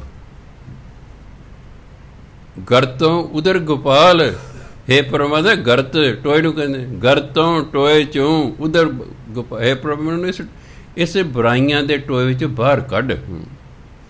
ਕੋਈ ਸਾਡੀ ਬਾਂਹ ਫੜੇਗਾ, ਭਾਵ ਸਾਨੂੰ ਕੋਈ ਢੰਗ ਤਰੀਕਾ ਦੱਸੇਗਾ, ਕੋਈ ਢੰਗ ਤਰੀਕਾ ਦੱਸੇਗਾ, ਫਿਰ ਅਸੀਂ ਅਪਣਾਵਾਂਗੇ, ਫਿਰ ਅਸੀਂ ਉਸ ਹਾਲਤ 'ਚ ਬਾਹਰ ਨਿਕਲਾਂਗੇ। ਗਿੱਦੜ ਨਾ ਟੋਏ 'ਚ ਡਿੱਗ ਪਿਆ, ਕੋਲੋਂ ਹੋਰ ਗਿੱਦੜ ਲੰਘਿਆ, ਉਹ ਕਹਿੰਦਾ ਇੱਥੇ ਟੋਏ 'ਚ ਬੈਠਾ ਨਹੀਂ, ਕਹਿੰਦਾ ਯਾਰਾਂ ਦਾ ਤਾਂ ਘਰ ਹੈ, ਬੈਠਾ ਰਹੇ। ਫਿਰ ਵੀ ਤੂੰ ਕਹਿ ਭਾਈ ਮੈਂ ਡਿੱਗ ਪਿਆ, ਕੋਈ ਪ੍ਰਬੰਧ ਕਰੋ, ਮੈਨੂੰ ਬਾਹਰ ਬੂਰ ਖਿੱਚੋ, ਕੋਈ ਹੇਠਾਂ ਲੱਤ ਲੁੱਤ ਲਟਕਾਓ, ਮੈਂ ਤੁਹਾਡੀ ਲੱਤ ਫੜ ਕੇ ਬਾਹਰ ਨਿਕਲਣਾ। ਕਹਿੰਦਾ ਯਾਰਾਂ ਦਾ ਤਾਂ ਘਰ ਹੈ, ਚੰਗਾ ਭਾਈ ਘਰ ਹੈ ਤਾਂ ਫਿਰ ਬੈਠਾ ਰਹੇ। ਆਹ ਤੇ ਹਾਲ ਮੈਂ ਦੇਖਿਆ ਲੋਕਾਂ ਦਾ। ਕਈ ਵਾਰੀ ਬੜਾ ਦੁੱਖ ਹੁੰਦਾ ਯਾਰ, ਇਹ ਨਾ ਆਪਣੀ ਹਾਲਤ ਦੇ ਵਿੱਚ ਬਾਹਰ ਨਿਕਲਣ ਨੂੰ ਹੀ ਤਿਆਰ ਨਹੀਂ ਹੈਗੇ। ਉਹ ਚੂਸੇ ਹਾਲ 'ਚ ਹੀ ਰੋਈ ਜਾਂਦੇ ਨੇ ਬਸ। ਠੀਕ ਹੈ, ਚੰਗਾ ਭਾਈ। ਤਾਂ ਪੁੱਛਦੇ ਨੇ ਕਿ ਨਿਬਿਧ ਕੁਸ਼ਲ ਹੋਤ ਮੇਰੇ ਭਾਈ, ਹੈ ਮੇਰੇ ਭਰਾਵਾ ਆਨੰਦ ਦੀ ਪ੍ਰਾਪਤੀ ਕਿਵੇਂ ਮਿਲੇ, ਕਿਉਂ ਪਾਈਏ ਹਰ ਰਾਮ ਸਹਾਈ। ਹੁਣ ਪਤਾ ਵੀ ਰਾਮ ਦੇ ਨਾਮ ਜਪ ਕੇ ਹੀ ਹੋਣੀ ਹੈ, ਤਾਂ ਕਹਿੰਦੇ ਕਿਵੇਂ ਪਾਈਏ। ਹਰੇ ਜੋ ਸਾਡਾ ਸਹਾਈ ਹੈ, ਸਾਡਾ ਹੈਲਪਰ ਹੈ, ਉਸ ਨੂੰ ਕਿਵੇਂ ਪ੍ਰਾਪਤ ਕਰੀਏ। ਕੋਈ ਕਹਿੰਦੇ ਹਾਂ ਜੀ ਮਾਇਆ ਨਾਲ ਆਨੰਦ ਹੋਵੇਗਾ ਜੀ, ਇੱਥੋਂ ਗੱਲ ਚੱਲੇ ਸੀ। ਮਾਇਆ ਨਾਲ ਆਨੰਦ ਨਹੀਂ ਹੁੰਦਾ, ਮਾਇਆ ਨਾਲ ਸੁੱਖ ਜ਼ਰੂਰ ਹੁੰਦਾ, ਇਹ 'ਚ ਕੋਈ ਸ਼ੱਕ ਨਹੀਂ। ਏਅਰ ਕੰਡੀਸ਼ਨਡ ਬੈਠੇ ਆ ਨਾ, ਇੱਥੇ ਕੋਈ ਪਤਾ ਨਹੀਂ ਲੱਗ ਰਿਹਾ ਗਰਮੀ ਦਾ ਮੌਸਮ ਹੈ। ਆ ਪੌੜੀਆਂ 'ਚ ਜਾਵਾਂਗੇ ਫਿਰ ਪਤਾ ਲੱਗੂ ਅੱਛਾ ਗਰਮੀਆਂ ਨੇ। ਇਹ ਮਾਇਆ ਨਾਲ ਹੀ ਹੈ ਨਾ, ਇਹ ਮਾਇਆ ਨਾਲ ਹੀ। ਕਾਰਾਂ 'ਚ ਚੜ੍ਹਦੇ ਹੋ, ਹਵਾਈ ਜਹਾਜ਼ਾਂ ਦੇ ਸਫ਼ਰ ਕਰਦੇ ਹੋ, ਵਧੀਆ ਕੱਪੜੇ ਪਾਉਂਦੇ ਹੋ, ਵਧੀਆ ਪਹਿਨਦੇ ਖਾਂਦੇ ਪੀਂਦੇ, ਸਭ ਮਾਇਆ ਦਾ ਹੈ। ਮਾਇਆ ਸਰੀਰਕ ਸੁੱਖ ਦਿੰਦੀ ਹੈ, 'ਚ ਕੋਈ ਸ਼ੱਕ ਨਹੀਂ, ਪਰ ਮਾਇਆ ਮਾਨਸਿਕ ਸੁੱਖ ਨਹੀਂ ਦਿੰਦੀ, ਇਹ ਆਨੰਦ ਨਹੀਂ ਦਿੰਦੀ ਹੈ। ਜਿਹੜਾ ਸੁੱਖ ਹੈ ਇਹ ਸਦੀਵੀ ਨਹੀਂ ਹੁੰਦਾ, ਇਹ ਸਦਾ ਨਹੀਂ ਰਿਹਾ ਕਰਦਾ। ਕਦੇ ਸੁੱਖ ਦਾ ਵਿਰੋਧੀ ਸ਼ਬਦ ਹੈ ਦੁੱਖ, ਕਦੇ ਸੁੱਖ ਕਦੇ ਦੁੱਖ, ਕਦੇ ਸੁੱਖ ਕਦੇ ਦੁੱਖ, ਐਂ ਚੱਲੀ ਜਾਂਦੇ। ਸੁੱਖ ਦੁੱਖ ਦੋਏ ਦਰ, ਕੱਪੜੇ ਪਹਿਰੇ ਜਾਏ ਬਨੁੱਖ। ਪਰਮਾਤਮਾ ਦੇ ਦਰ ਤੋਂ ਇਹ ਦੋ ਚੀਜ਼ਾਂ ਸਾਨੂੰ ਮਿਲੀਆਂ ਹੋਈਆਂ, ਸੁੱਖ ਰੂਪੀ ਇੱਕ ਪੁਸ਼ਾਕ ਮਿਲੀ ਹੈ, ਇੱਕ ਦੁੱਖ ਰੂਪੀ ਮਿਲੀ ਹੈ। ਜਿਵੇਂ ਆਪਣੇ ਕੋਲ ਮੰਨ ਲਓ ਦੋ ਹੀ ਸੂਟ ਹੋਣ, ਇੱਕ ਪਾ ਲਿਆ, ਦੂਜਾ ਧੋ ਕੇ ਰੱਖਤਾ, ਫਿਰ ਇਹ ਮੈਲਾ ਹੋ ਗਿਆ, ਉਹ ਦੂਜਾ ਪਾ ਲਿਆ, ਇਹਨੂੰ ਧੋਣ ਰੱਖਤਾ, ਦੋ ਹੀ। ਇੱਕ ਦੁੱਖ ਦਾ ਸੂਟ ਹੈ, ਇੱਕ ਸੁੱਖ ਦਾ ਸੂਟ ਹੈ। ਇਸ ਲਈ ਕਦੇ ਦੁੱਖ ਆ ਗਿਆ ਜ਼ਿੰਦਗੀ, ਕਦੇ ਸੁੱਖ ਆ ਗਿਆ, ਇਹ ਚਲੇ ਜਾਂਦਾ। ਪਰ ਜਦੋਂ ਆਨੰਦ ਆਏਗਾ ਉਹ ਫਿਰ ਇੱਕ ਗੱਲ ਵੱਖਰੀ ਹੈ। ਉੱਥੇ ਲਿਖਿਆ ਕੁਸ਼ਲ, ਕੁਸ਼ਲ ਨੇ ਗ੍ਰਹਿ ਮੇਰੀ ਸਭ ਹੈ। ਇਹ ਕਹਿਣਾ ਮੇਰੇ ਘਰ ਹੈ, ਇਹ ਮੇਰੀ ਮਾਇਆ ਹੈ, ਇਹਦੇ ਨਾਲ ਕਹਿੰਦੇ ਆਨੰਦ ਦੀ ਪ੍ਰਾਪਤੀ ਨਹੀਂ ਹੁੰਦੀ। ਉੱਚੇ ਮੰਦਰ ਸੁੰਦਰ ਛਾਇਆ, ਉੱਚੇ ਮੰਦਰ, ਇੱਥੇ ਮੰਦਰ ਤੋਂ ਭਾਵ ਹੈ ਘਰ ਹੈ। ਗੁਰਬਾਣੀ ਜਦੋਂ ਮੰਦਰ ਸ਼ਬਦ ਆਵੇਗਾ ਨਾ, ਭਾਵ ਵਧੀਆ ਘਰ ਤੋਂ ਹੈ, ਆ ਕੱਚੇ ਪਿੱਲੇ ਤੋਂ ਨਹੀਂ, ਵਧੀਆ ਘਰ ਤੋਂ। ਕਦੇ ਉੱਚੇ ਉੱਚੇ ਘਰ ਹੋਣ, ਸੁੰਦਰ ਛਾਇਆ, ਛਾਂ ਦਾ ਦਰਖਤ ਲੱਗੇ ਹੋਣ, ਬਾਗ ਲੱਗੇ ਹੋਣ, ਇਹਦੇ 'ਚ ਵੀ ਕੁਸ਼ਲ ਨਹੀਂ ਹੈ, ਇਸ 'ਚ ਵੀ ਆਨੰਦ ਨਹੀਂ ਹੈ।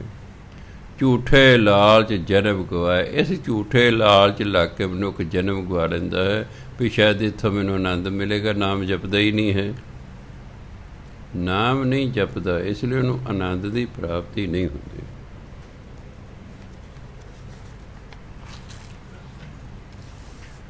ਮੰਨ ਲਓ ਜਿਹੜਾ ਪਹਿਲੇ ਨੰਬਰ 'ਤੇ ਹਿੰਦੁਸਤਾਨ 'ਚ ਅਮੀਰ ਬੰਦਾ, ਉਹ ਵੀ ਸੁਖੀ ਨਹੀਂ।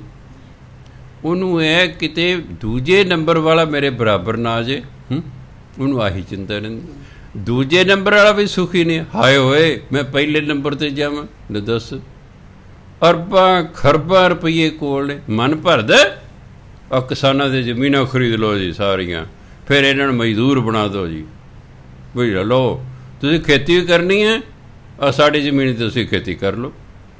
ਤੁਸੀਂ ਕਹਿੰਦੇ ਕਾਹਨੂੰ ਵਕਤ ਖੇਤੀ ਕਰ ਦਿਓ, ਤੁਹਾਡੇ 'ਤੇ ਕਰਜ਼ਾ ਚੜ੍ਹਿਆ ਹੋਇਆ ਵਾਧੂ ਦੇ, ਤੁਸੀਂ ਸਾਨੂੰ ਜ਼ਮੀਨ ਵੇਚ ਦਿਓ, ਅਸੀਂ ਤੁਹਾਨੂੰ ਅੱਗੇ ਰੱਖ ਲਾਂਗੇ, ਅਸੀਂ ਤੁਹਾਨੂੰ ਤਨਖਾਹ 'ਤੇ ਰੱਖ ਲਾਂਗੇ, ਤੁਹਾਨੂੰ ਫਿਕਰ ਹੀ ਨਹੀਂ ਵੀ ਕਰਜ਼ਾ ਲਾਉਣਾ ਹੈ ਜੀ। ਹਲੋ ਜਚਾਉਂਦੇ ਨੇ ਸਾਰੇ ਜੱਟ। ਮੈਂ ਇੱਕ ਹੋਰ ਮੈਂ ਬੜਾ ਨੋਟ ਕੀਤਾ, ਜਿਹੜਾ ਜੱਟ 'ਤੇ ਠੇਕੇ ਦੇ ਦਿੰਦਾ ਜ਼ਮੀਨ, ਉਹਦੇ ਸਿਰ 'ਤੇ ਕੋਈ ਕਰਜ਼ਾ ਨਹੀਂ। ਜਿਹੜਾ ਜੱਟ ਆਪ ਖੇਤੀ ਕਰਦਾ, ਚਾਹੇ ਉਹਦੇ ਕੋਲ 100 ਕਿੱਲਾ ਹੈ, ਉਹਦੇ ਸਿਰ 'ਤੇ ਕਰਜ਼ਾ ਹੈ, ਉਹਦੇ ਸਿਰ 'ਤੇ ਕਰਜ਼ਾ ਹੈ। ਹੈਰਾਨੀ ਦੀ ਗੱਲ ਨਹੀਂ। ਜਿਹੜਾ ਜ਼ਮੀਨ ਨੂੰ ਠੇਕੇ ਦਿੰਦਾ, ਉਹਦੇ ਸਿਰ ਕੋਈ ਕਰਜ਼ਾ ਨਹੀਂ ਹੈ। ਜਿਹੜਾ ਆਪ ਖੇਤੀ ਕਰਦਾ, ਉਹਦੇ ਸਿਰ ਕਰਜ਼ਾ ਹੈ। ਉਹ ਕਹਿੰਦੇ ਕੀ ਲੋੜ ਹੈ ਤੁਹਾਨੂੰ ਕਰਜ਼ਾਈ ਹੋਣ ਦੀ, ਜ਼ਮੀਨ ਸਾਨੂੰ ਵੇਚ ਦਿਓ, ਅਸੀਂ ਇਕੱਲਿਆਂ ਨੇ ਥੋੜ੍ਹੀ ਖੇਤੀ ਕਰਨੀ, ਤੁਹਾਡੇ ਤੋਂ ਕਰਾਉਣੀ ਹੈ, ਫਿਰ ਤੁਸੀਂ ਉਹ ਜ਼ਮੀਨ 'ਤੇ ਖੇਤੀ ਕਰੀ ਜਾਓ, ਤੁਸੀਂ ਦਿਹਾੜੀਏ ਬਣ ਜਾਓ ਬਸ। ਕੋਈ ਸਮੱਸਿਆ ਕੀ ਹੋਏਗੀ? ਆਪਣੀ ਮਰਜ਼ੀ ਨਾਲ ਮਜ਼ਦੂਰੀ ਦੇਣਗੇ, ਆਪਣੀ ਮਰਜ਼ੀ ਨਾਲ ਮਜ਼ਦੂਰੀ ਦੇਣਗੇ। ਹਿੰਦੁਸਤਾਨ ਦੀ ਸਮੱਸਿਆ ਇੱਥੇ ਆਬਾਦੀ ਜ਼ਿਆਦਾ ਹੈ, ਇੱਥੇ ਆਬਾਦੀ ਜ਼ਿਆਦਾ ਹੈ। 10,000 ਤੇ ਲੱਗਣੇ, ਲੱਗਿਆ ਵਿਚਾਰਾ। ਸਰਕਾਰ ਦੇ ਕਿੰਨੀ ਚਲਾਕ ਹੈ, ਪਹਿਲਾਂ 1 ਸਾਲ ਨਹੀਂ ਰੱਖਿਆ 10,000 ਤੇ, ਵੀ 1 ਸਾਲ ਤੈਨੂੰ 10,000 ਹੀ ਭਾਈ ਮਿਲੇਗਾ। ਉਹਦਾ ਲੱਗ ਗਿਆ ਚੱਲ ਸਾਲ ਬਾਅਦ ਪੂਰੀ ਤਨਖਾਹ ਹੋ ਜਾਏਗੀ। ਹੁਣ ਦੇਖੇ 10,000 ਤੇ ਸਾਨੂੰ ਬੰਦੇ ਮਿਲ ਗਏ ਨੇ। ਅਗਲੀ ਵਾਰੀ ਜਿਹੜੇ ਰੱਖੇ 2 ਸਾਲ ਤੁਹਾਨੂੰ 10,000 ਤੇ ਰਹਿਣਾ ਪਏਗਾ, ਮਨਜ਼ੂਰ ਹੈ? ਅਗਲਾ ਕਿਹਾ ਮਨਜ਼ੂਰ ਹੈ ਜੀ। ਉਹਨਾਂ ਨੇ ਦੱਸਿਆ ਵੀ 10,000 ਸਾਨੂੰ 2 ਸਾਲ ਵਾਲੇ ਬੰਦਾ ਮਿਲ ਗਿਆ, ਅਗਲੇ ਸਾਲ 3 ਸਾਲ ਕਰਦੇ, ਹੁਣ 3 ਸਾਲ ਹੈ, 3 ਸਾਲ ਉਸੇ ਤਨਖਾਹ 'ਤੇ ਲੱਗੇ ਰਹੋ। ਉਹ ਪਤਾ ਨਹੀਂ ਉਸ ਤੋਂ ਬਾਅਦ ਸਰਕਾਰਾਂ ਰਹਿਣੀ ਕੀ ਹੋਣਾ ਕੀ ਨਹੀਂ ਹੋਣਾ। ਵੈਸਾ ਕਿਉਂ ਹੈ? ਹਰ ਕੈਸਾ ਆਬਾਦੀ ਜ਼ਿਆਦਾ ਹੈ, ਆਬਾਦੀ ਜ਼ਿਆਦਾ ਹੈ। ਬਾਹਰਲੇ ਦੇਸ਼ਾਂ ਦੀ ਆਬਾਦੀ ਘੱਟ ਹੈ, ਸਾਨੂੰ ਤਾਂ ਹੀ ਉੱਥੇ ਕੰਮ ਮਿਲਦਾ, ਉਹਨਾਂ ਦੀ ਆਬਾਦੀ ਘੱਟ ਹੈ। ਜੋ ਉਹਨਾਂ ਦੀ ਸਾਡੇ ਕੁਰਬਲ ਹੋਵੇ, ਕਿੱਥੇ ਸਾਨੂੰ ਕੰਮ ਮਿਲੇਗਾ? ਕਿੱਥੇ ਮਿਲੇਗਾ ਕੰਮ? ਇੱਥੇ ਆਬਾਦੀ ਜਿਹੜੀ ਜ਼ਿਆਦਾ ਹੋਣ ਦਾ ਬੜੀ ਵੱਡੀ ਭਾਰੀ ਸਮੱਸਿਆ ਹੈ, ਬੇਰੁਜ਼ਗਾਰੀ ਹੋ ਗਈ ਹੈ। ਪੰਜਾਬ ਦੀ ਸਰਕਾਰ ਨੇ ਕੀ ਕੀਤਾ? ਪਹਿਲਾਂ ਤਾਂ ਲਾਤੇ ਕਾਰਖਾਨੇ ਤੜਾ ਤੜ ਬਿਜਲੀ ਪੈਦਾ ਕਰਨ ਵਾਲੇ, 25 ਸਾਲ ਦਾ ਉਹਨਾਂ ਨੇ ਕਰ ਲਿਆ ਸਮਝੌਤਾ। ਕਾਹਦੇ ਲਈ ਲਾਏ ਉਹ? ਬਈ ਜਿਹੜੇ ਕਾਰਖਾਨੇਦਾਰ ਨੇ ਉਹ ਚੀਂ ਕਰਦੇ ਨੇ, ਉਹਨੂੰ ਬਿਜਲੀ ਪੂਰੀ ਮਿਲੇ। ਉਹ ਗੁੰਡਾ ਟੈਕਸ ਲਾ ਕੇ ਕਾਰਖਾਨੇ ਵਾਲੇ ਦਾ ਸਾਰੇ ਭਜਾਤੇ ਪੰਜਾਬ 'ਚੋਂ ਕਾਰਖਾਨੇ ਵਾਲੇ ਸਾਰੇ ਭੱਜ ਪੁੱਜਿਆ। ਗੋਬਿੰਦਗੜ੍ਹ ਖਾਲੀ ਹੋ ਗਿਆ। ਹੁਣ ਉਸ ਬਿਜਲੀ ਨੂੰ ਚਿੱਟੋਗੇ, ਉਹਨਾਂ ਤੋਂ ਉਹਨੇ ਪੈਸੇ ਲੈਣੇ ਨੇ। ਉਹ ਤਾਂ ਕਹਿੰਦੇ ਸਾਡਾ ਸਮਝੌਤਾ ਹੋਇਆ, ਸਾਡਾ ਬਿਜਲੀ ਲਓ ਨਾ ਲਓ, ਅਸੀਂ ਤਾਂ ਪੈਸੇ ਲੈਣੇ। ਤਾਂ ਆਪਾਂ 10 ਰੁਪਏ ਘੱਟ ਤੋਂ ਘੱਟ ਯੂਨਿਟ ਪੈ ਰਿਹਾ ਕਰਦਾ।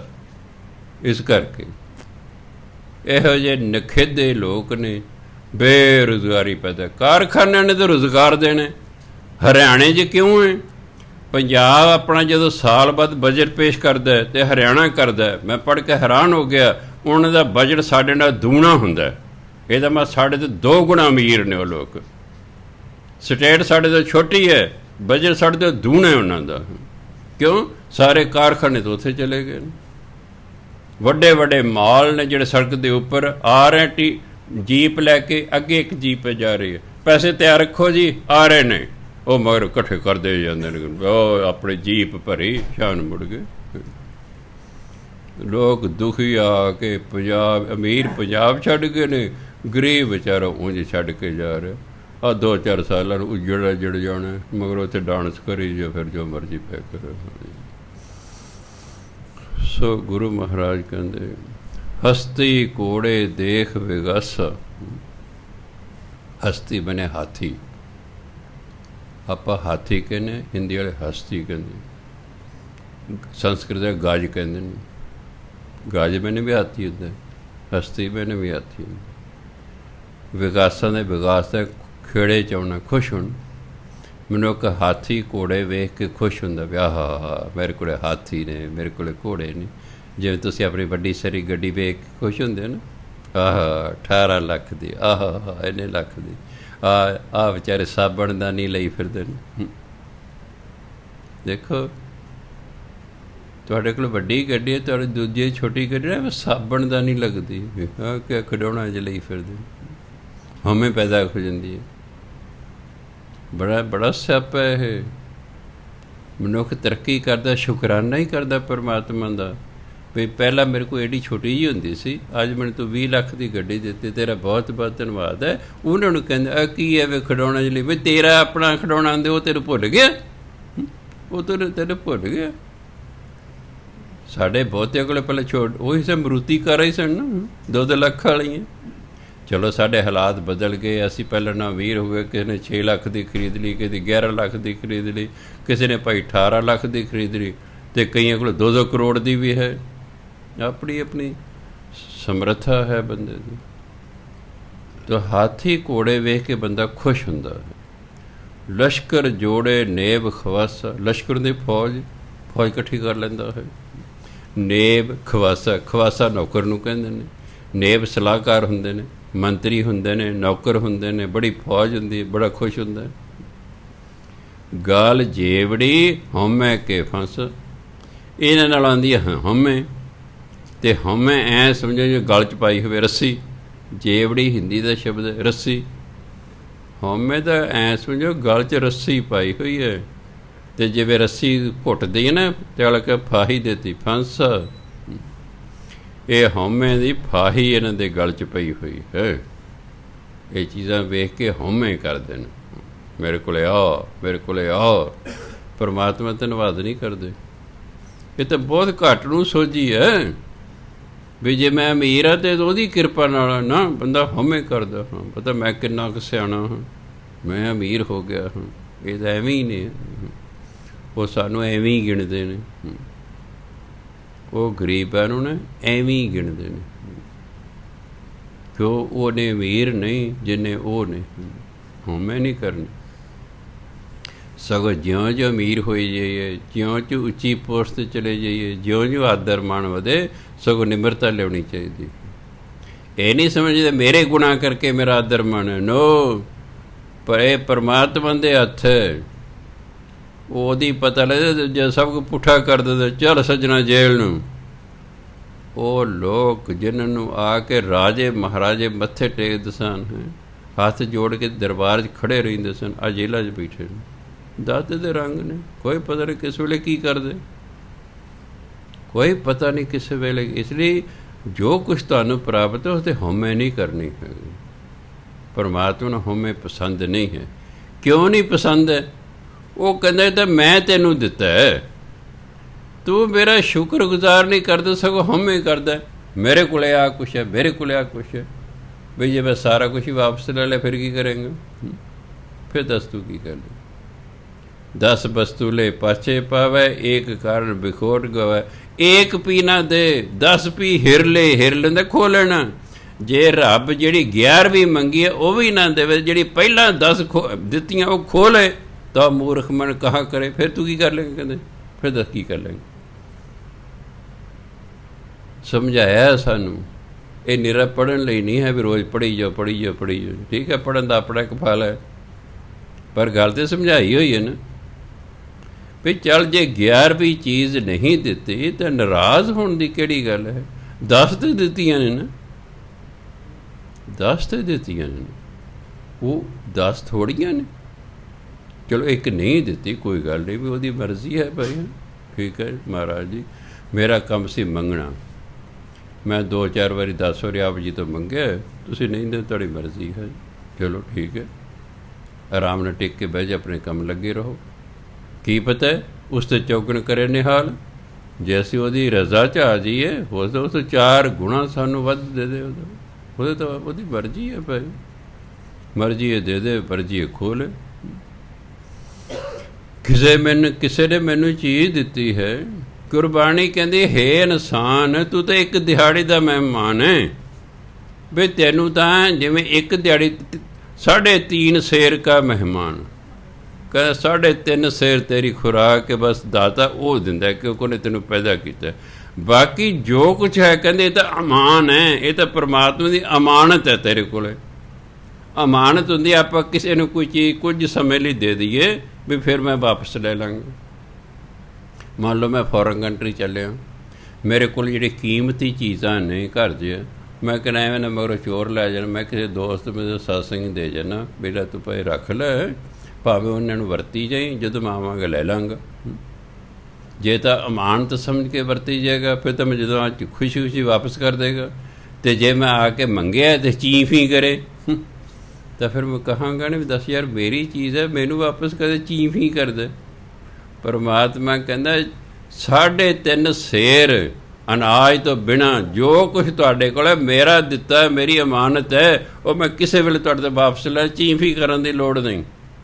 ਕਰੀ ਜਾਓਗੇ ਤਾਂ ਮੈਨੂੰ ਕੋਈ ਪਰਵਾਹ ਨਹੀਂ, ਜਾ ਕਰੀਏ, ਮੈਂ ਆਪਣੀ ਚੀਜ਼ ਲੈ ਚੱਲਿਆ, ਮੈਂ ਆਪਣੀ ਚੀਜ਼ ਲੈ ਚੱਲਿਆ, ਚੀਫ ਹੀ ਕਰਦੇ ਕਰੀ ਜਾਓ, ਮੇਰੇ 'ਤੇ ਕੀ ਅਸਰ ਹੈ। ਪਰ ਇਹ ਤਾਂ ਬੜੀ ਵਿਚਾਰ ਕੀਤੀ ਹੋਵੇ ਬਾਣੀ 'ਤੇ ਕਈ ਵਾਰ, ਹੌਲੀ ਹੌਲੀ ਦਿਮਾਗ 'ਚ ਬੈਠੇ ਕਿ ਜੋ ਕੁਝ ਸਾਡੇ ਕੋਲ ਹੈ ਇਹ ਤਾਂ ਸਾਰਾ ਪਰਮਾਤਮਾ ਦਾ ਦਿੱਤਾ ਹੋਇਆ, ਉਹ ਕਦੇ ਵੀ ਇਸ ਵਿੱਚੋਂ ਸਾਰੀ ਜਾਂ ਥੋੜ੍ਹੀ ਵਾਪਸ ਲੈ ਸਕਦਾ ਹੈ। ਅਤੇ ਤਾਂ ਹੀ ਧਰਮ ਕਹਿੰਦਾ ਭਾਈ ਉਹਦੀ ਰਜ਼ਾ 'ਚ ਰਹਿਣਾ ਚਾਹੀਦਾ, ਉਹਦੀ ਰਜ਼ਾ 'ਚ ਰਹੋ ਵੀ ਚੰਗਾ ਦਾਤਾ ਤੂੰ ਹੀ ਦਿੱਤਾ ਸੀ, ਤੂੰ ਲੈ ਕੇ। ਜਿਹੜੇ ਹੁਣ ਇਹ ਤਾਂ ਕੋਈ ਬ੍ਰਹਮ ਗਿਆਨੀ ਹੋਵੇ, ਦੇਖੋ ਮੇਰੇ ਕੋਲ ਗੱਲਾਂ ਕਰਨਾ ਹੋਰ ਗੱਲ ਹੈ, ਗੱਲਾਂ ਕਰਨੀਆਂ ਬੜੀਆਂ ਸੁਖੱਲੀਆਂ ਨੇ, ਗੱਲਾਂ ਕਰਨੀ ਬੜੀ ਸੌਖੀਆਂ। ਮੈਂ ਤਾਂ ਵੇਖਿਆ ਕਰੇ ਬਾਣੀ ਦੀ, ਇਹ ਨਹੀਂ ਕਿ ਹਾਂ ਮੈਂ ਉਹਦੀ ਰਜ਼ਾ 'ਚ ਰਹਿਣ ਵਾਲਾ, ਉਹ ਤਾਂ ਜੇ ਕਿਤੇ ਬ੍ਰਹਮ ਗਿਆਨ ਹੋਊ ਤਾਂ ਹੋਊਗਾ, ਨਹੀਂ ਤਾਂ ਮੈਂ ਵੀ ਚੀਫ ਹੀ ਕਰਾਂਗਾ। ਟੂ ਬੀ ਵੈਰੀ ਫਰੈਂਕ, ਕਿਤੇ ਕਹੋ ਵੀ ਆ ਜਿਹੜਾ ਕਥਾ ਕਰੇ ਪਤਾ ਨਹੀਂ ਇਹ ਤਾਂ ਰਜ਼ਾ 'ਚ ਰਹਿਣ ਵਾਲਾ ਬੰਦਾ, ਬੜਾ ਔਖਾ ਹੈ, ਬੜਾ ਔਖਾ ਹੈ। ਜਦੋਂ ਸਾਡਾ ਕੋਈ ਨੁਕਸਾਨ ਹੁੰਦਾ ਹੈ, ਕੋਈ ਸਾਡੀ ਚੀਜ਼ ਗੁੰਮ ਹੋ ਜਾਂਦੀ ਹੈ, ਕੋਈ ਟੁੱਟ ਫੁੱਟ ਜਾਂਦੀ ਹੈ, ਅਤੇ ਫਿਰ ਵੀ ਖਿੜੇ ਪੱਥੇ ਰਹਿਣਾ, ਇਹ ਬੜਾ ਔਖਾ ਹੈ। ਪਰ ਇਹ ਚੀਫ ਹੀ ਕਿਤੇ ਗੱਲ ਕੋਈ ਨਹੀਂ ਬਣਨੀ, ਤਾਂ ਉਹਦੀ ਮਰਜ਼ੀ ਲੈ ਗਏ। ਹੁਣ ਰੋ ਪਿੱਟ ਲਓ, ਆਪੇ 5-10 ਦਿਨ ਰੋ ਪਿੱਟ ਕੇ ਚੁੱਪ ਕਰ ਜਾਏਗਾ, ਹੋਰ ਕੀ ਹੈ। ਫਿਰ ਸਮਝਾਣਾ ਉਹ ਭਾਈ ਰੱਬ ਦਾ ਭਾਣਾ ਹੈ, ਉਹਦੇ ਕੀ ਜ਼ੋਰ ਚੱਲਦਾ ਹੈ, ਸਬਰ ਕਰੋ ਭਾਈ, ਹੁਣ ਜੋ ਹੋ ਗਿਆ ਹੋ ਗਿਆ, ਆਪਾਂ ਸਮਝਾਉਂਦੇ ਹਾਂ ਨਾ, ਬਸ ਫਿਰ ਐਂ ਹੋ ਗਿਆ। ਅਖੀਰ ਨੂੰ ਸਬਰ ਹੀ ਕਰਨਾ ਪੈਣਾ, ਖੁਸ਼ੀ ਖੁਸ਼ੀ ਕਰ ਲਓ ਜਾਂ ਰੋ ਪਿੱਟ ਕੇ ਕਰ ਲਓ, ਬਸ। ਇਸ ਲਈ ਗੁਰੂ ਮਹਾਰਾਜ ਕਹਿੰਦੇ ਇਹ ਚੀਜ਼ਾਂ ਹਉਮੈ ਪੈਦਾ ਕਰਦੀਆਂ, ਇਸ ਲਈ ਜਮਾਂ ਦੀ ਫਾਹੀ ਬਣ ਜਾਂਦੀਆਂ, ਇਹ ਜਮਾਂ ਦਾ ਗਲ 'ਚ ਰੱਸਾ ਬਣ ਜਾਂਦੀਆਂ ਨੇ। ਜੇ ਹਉਮੈ ਨਾ ਕਰੀਏ ਫਿਰ ਕੋਈ ਲੈਣਾ ਦੇਣਾ ਨਹੀਂ ਹੈ। ਹਉਮੈ ਕਰਦੇ ਤਾਂ ਪਰਮਾਤਮਾ ਨਾਰਾਜ਼ ਹੁੰਦਾ ਵੀ ਦਿੱਤਾ ਮੇਰਾ ਹੋਇਆ, ਹਉਮੈ ਤੁਸੀਂ ਕਰ ਰਹੇ ਹੋ। ਤੁਸੀਂ ਸ਼ੁਕਰਾਨਾ ਨਹੀਂ ਕਰਦੇ, ਹਉਮੈ ਕਰਦੇ। ਜੋ ਕੁਛ ਵੀ ਮਿਲੇ ਨਾ ਸ਼ੁਕਰਾਨਾ ਕਰੀਦਾ, ਹਉਮੈ ਨਹੀਂ ਕਰੀਦਾ ਵੀ ਪਤਾ ਨਹੀਂ ਮੇਰੇ 'ਚ ਕਿਹੜਾ ਗੁਣ ਹੈ ਜਿਸ ਕਰਕੇ ਮੈਨੂੰ ਆਹ ਕੁਛ ਮਿਲਿਆ ਹੋਇਆ ਹੈ। ਗੁਣ ਵੀ ਤਾਂ ਉਹਨੇ ਪੈਦਾ ਕੀਤਾ। ਜੇ ਤੁਹਾਨੂੰ ਕਿਸੇ ਗੁਣ ਕਰਕੇ ਕੁਝ ਪ੍ਰਾਪਤ ਹੈ, ਗੁਣ ਵੀ ਉਹੀ ਦਿੰਦਾ ਹੈ। ਆਪਣੇ ਆਪ ਨਹੀਂ ਸਾਡੇ ਗੁਣ ਪੈਦਾ ਹੁੰਦੇ। ਗੁਣਾਂ ਦਾ ਦਾਤਾ ਉਹ ਹੈ ਜਿਹਨੂੰ ਗੁਣਵਾਨ ਬਣਾਉਂਦਾ, ਉਹੀ ਬਣਾਉਂਦਾ। ਅਤੇ ਜੇ ਚਾਹੇ ਨਾ ਸਾਰੇ ਗੁਣ ਖੋਹ ਲਏਗਾ। ਇੱਕੋ ਹੀ ਔਗਣ ਬੜਾ ਕੀਤੀ ਕਰੇ ਸਾਰੀ ਪੁੱਠੀ ਆ ਪੈਂਦੀ। ਕਈ ਵਾਰੀ ਬੰਦੇ ਨੂੰ ਹਉਮੈ ਹੋ ਜਾਂਦੀ, ਬੱਲੇ ਬੱਲੇ ਬੱਲੇ ਮੇਰੀ ਇੰਨੀ ਮਾਨਤਾ, ਬੱਲੇ ਬੱਲੇ ਬੱਲੇ ਆਪਾਂ ਨੂੰ ਕਿਸੇ ਦੀ ਚੀਜ਼ ਦੀ ਕਮੀ ਨਹੀਂ, ਬੱਲੇ ਬੱਲੇ ਲੋਕ ਲੱਖ ਲੱਖ 2-2 ਲੱਖ ਆ ਕੇ ਮੱਥਾ ਟੇਕਦੇ ਨੇ, ਬੱਲੇ ਬੱਲੇ। ਪਰਮਾਤਮਾ ਕਹਿੰਦਾ ਅੱਛਾ ਕਰਾਨਾ ਮੈਂ ਤੇਰੀ ਬੱਲੇ ਬੱਲੇ, ਹੋਰ ਕੁਛ ਨਹੀਂ ਹੈ। ਹਉਮੈ ਮਨੁੱਖ ਦੀ ਮੱਤ ਮਾਰ ਦਿੰਦੀ ਹੈ। ਜਦੋਂ ਮੱਤ ਮਾਰ ਜਾਂਦੇ ਫਿਰ ਅਲੱਗ ਕਹੇ ਯਾਰ ਤੂੰ ਤਾਂ ਸਿਆਣਾ ਬਹਿਣਾ ਸੀ, ਤੂੰ ਐਂ ਕਿਉਂ ਕੀਤਾ? ਹੁੰਦੇ ਤਾਂ ਅਸੀਂ ਸਿਆਣੇ ਬਹਿਣੇ ਹੀ ਹਾਂ। ਫਿਰ ਤੂੰ ਤਾਂ ਯਾਰ ਸਿਆਣਾ ਬਹਿਣਾ, ਤੂੰ ਐਂ ਕੀ ਕੀਤਾ? ਉਹ ਨਹੀਂ ਉੱਪਰ ਵਾਲੇ ਦਾ ਨਾ ਪ੍ਰਭ ਡੋਰੀ ਹਾਥ ਤੁਮਾਰੇ, ਉਹਨੇ ਕਰਵਾਤਾ ਵੀ ਅੱਛਾ ਇਹ ਜਿਹੜੀ ਤੈਨੂੰ ਵਡਿਆਈ ਮੈਂ ਦਿੱਤੀ ਸੀ, ਜਿਹੜੀ ਤੈਨੂੰ ਮੈਂ ਅਮੀਰੀ ਦਿੱਤੀ ਸੀ, ਜਿਹੜੀ ਤੈਨੂੰ ਮੈਂ ਬੱਲੇ ਬੱਲੇ ਕਰਾ ਰਿਹਾ ਤਾਂ ਮੈਂ ਕਰਾ ਰਿਹਾ, ਤੂੰ ਸਮਝਦਾ ਆਪਣੇ ਕਰਕੇ। ਲੈ ਫਿਰ ਆ ਲੈ ਸਾਰਾ ਪੁੱਠਾ ਆ ਪੈਂਦਾ। ਇਹ ਨਾ ਬੜੇ ਧਿਆਨ ਨਾਲ ਜ਼ਿੰਦਗੀ ਜਿਉਣੀ ਪੈਂਦੀ, ਬੜਾ ਸਿਆਪਾ ਹੈ। ਕੋਈ ਵਿਰਲਾ ਢਾਮ ਹੈ ਇਹ ਜਿਹੜਾ ਹਉਮੈ ਤੋਂ ਬਚ ਕੇ ਰਹਿੰਦਾ, ਜਿਸ 'ਤੇ ਪਰਮਾਤਮਾ ਸਪੈਸ਼ਲ ਕਿਰਪਾ ਹੋਵੇ ਔਰ ਉਹ ਹਰ ਵਕਤ ਉਹਨੂੰ ਯਾਦ ਰਹੇ। ਇਹ ਭੁੱਲ ਭੁਲਾ ਜਾਂਦਾ। ਛੋਟੀ ਛੋਟੀ ਗੱਲਾਂ 'ਤੇ ਬੰਦਾ ਹਉਮੈ ਕਰ ਬੈਠਦਾ ਹੈ। ਮੰਨ ਲਓ ਕਿਸੇ ਮੇਰੀ ਵਡਿਆਈ ਕਰਤੀ, ਮੈਂ ਖੁਸ਼ ਹਾਂ ਅੰਦਰੋਂ, ਇਹਦੇ ਮਤਲਬ ਹਾਂ ਅੰਦਰ ਜਿਹੜੀ ਹਉਮੈ ਹੈ ਨਾ ਉਹਨੂੰ ਪੱਠੇ ਪੈ ਗਏ ਨੇ, ਉਹ ਖੁਸ਼ ਹੈ, ਉਹ ਖੁਸ਼ ਹੈ। ਥੋੜ੍ਹੀ ਨਿੰਦਿਆ ਹੋ ਗਈ, ਅਫਸੋਸ ਹੈ, ਉਦਾਸ ਹੋ ਗਏ ਵੀ ਹਾਏ ਹੋਏ ਉਹਨੇ ਨਿੰਦਿਆ ਕਰਦੀ। ਇਹਦੇ ਬੰਦਾ ਅੰਦਰ ਹਉਮੈ ਹੈ, ਉਹਨੂੰ ਸੱਟ ਵੱਜੀ ਹੈ। ਵਡਿਆਈ ਕਰਨ ਨਾਲ ਉਹਨੂੰ ਪੱਠੇ ਪਏ ਨੇ। ਡੰਗਰ ਭੁੱਖਾ ਹੋਵੇ ਪੱਠੇ ਪਏ, ਖੁਸ਼ ਹੋ ਜਾਂਦਾ ਕਿ ਨਹੀਂ? ਵਡਿਆਈ ਅੰਦਰਲੀ ਹਉਮੈ ਨੂੰ ਪੱਠੇ ਪਾਉਂਦੀ ਹੈ। ਜਿਹੜਾ ਨਿੰਦਿਆ ਹੈ ਅੰਦਰਲੀ ਹਉਮੈ ਨੂੰ ਸੱਟ ਮਾਰਦੀ ਹੈ। ਬਸ ਜੇ ਹਉਮੈ ਹੀ ਨਹੀਂ, ਗੱਲ ਖਤਮ ਹੋ ਗਈ। ਕੋਈ ਭਲਾ ਕਹੋ ਚਾਹੇ ਬੁਰਾ ਕਹੋ, ਹਮ ਤੋਂ ਤਨ ਦਿਆ ਹੈ ਢਾਰ, ਕਬੀਰ ਸਾਹਿਬ ਕਹਿੰਦੇ। ਔਰ ਤੇ ਤਾਂ ਨਹੀਂ ਮਾਨ ਹੀ ਪਰਮਾਤਮਾ ਨੂੰ ਦੇਤਾ ਹੈ। ਹੁਣ ਕੋਈ ਸਾਨੂੰ ਚੰਗਾ ਕਹੋ ਚਾਹੇ ਮੰਦਾ ਕਰੋ, ਵੀ ਕਿਹੜਾ ਸਾਨੂੰ ਕਹਿ ਰਿਹਾ, ਉਹ ਤਾਂ ਪਰਮਾਤਮਾ ਨੂੰ ਦੇਤਾ। ਤੁਸੀਂ ਪਰਮਾਤਮਾ ਜਾਣੇ ਤੇ ਉਹਦਾ ਕੰਮ ਜਾਣੇ। ਇੱਥੇ ਪਹੁੰਚਣਾ ਪੈਣਾ। ਇਹ ਹੈ ਉਦੇਸ਼ ਜਿਹਦੇ ਲਈ ਆਪਾਂ ਯਤਨਸ਼ੀਲ ਹਾਂ। ਇਸ ਜੀਵਨ 'ਚ ਪਹੁੰਚਦੇ ਹਾਂ ਕਿ ਅਗਲੇ 'ਚ ਪਹੁੰਚਦੇ, ਇਹ ਤਾਂ ਦਾਤੇ ਨੂੰ ਪਤਾ। ਇਹ ਉਦੇਸ਼ ਹੈ, ਇੱਥੇ ਪਹੁੰਚਣਾ ਹੈ। ਕੋਈ ਚੰਗਾ ਕਹੋ ਮੰਦਾ ਕਹੋ, ਜੋ ਮਰਜ਼ੀ ਕਹੋ, ਆਪਣਾ ਆਨੰਦ 'ਚ ਰਹਿਣਾ। ਵੀ ਇਹ ਤਾਂ ਸੰਸਾਰ ਹੈ। ਸਾਰੇ ਕਦੇ ਕਿਸੇ ਦੀ ਵਡਿਆਈ ਨਹੀਂ ਕਰਦੇ। ਯਾਦ ਰੱਖੋ, ਤੁਸੀਂ ਜਿੰਨੇ ਮਰਜ਼ੀ ਚੰਗੇ ਬਣ ਲਓ ਅਤੇ ਸਾਰੇ ਤੁਹਾਡੀ ਨਿੰਦਿਆ ਵੀ ਨਹੀਂ ਕਰਦੇ। ਕੁਝ ਲੋਕ ਨੇ ਡਾਕੂ ਦੀ ਵੀ ਸਿਫਤ ਕਰਦੇ ਨੇ। ਡਾਕੂ ਦੀ ਕੋਈ ਕਹਿਣਗੇ ਡਾਕੂ ਤਾਂ ਸੀ ਬੰਦਾ, ਪਰ ਉਹ ਜੇ ਇੱਕ ਸਿਫਤ ਸੀ, ਆਪਣੇ ਪਿੰਡ 'ਚ ਡਾਕਾ ਨਹੀਂ ਸੀ ਮਾਰਦਾ। ਬਸ ਕਰਤੀ ਨਾ ਵਡਿਆਈ, ਹੈਗਾ ਡਾਕੂ, ਉਹਦੀ ਵਡਿਆਈ ਕਰਤੀ। ਇਹ ਸਿਫਤ ਸੀ।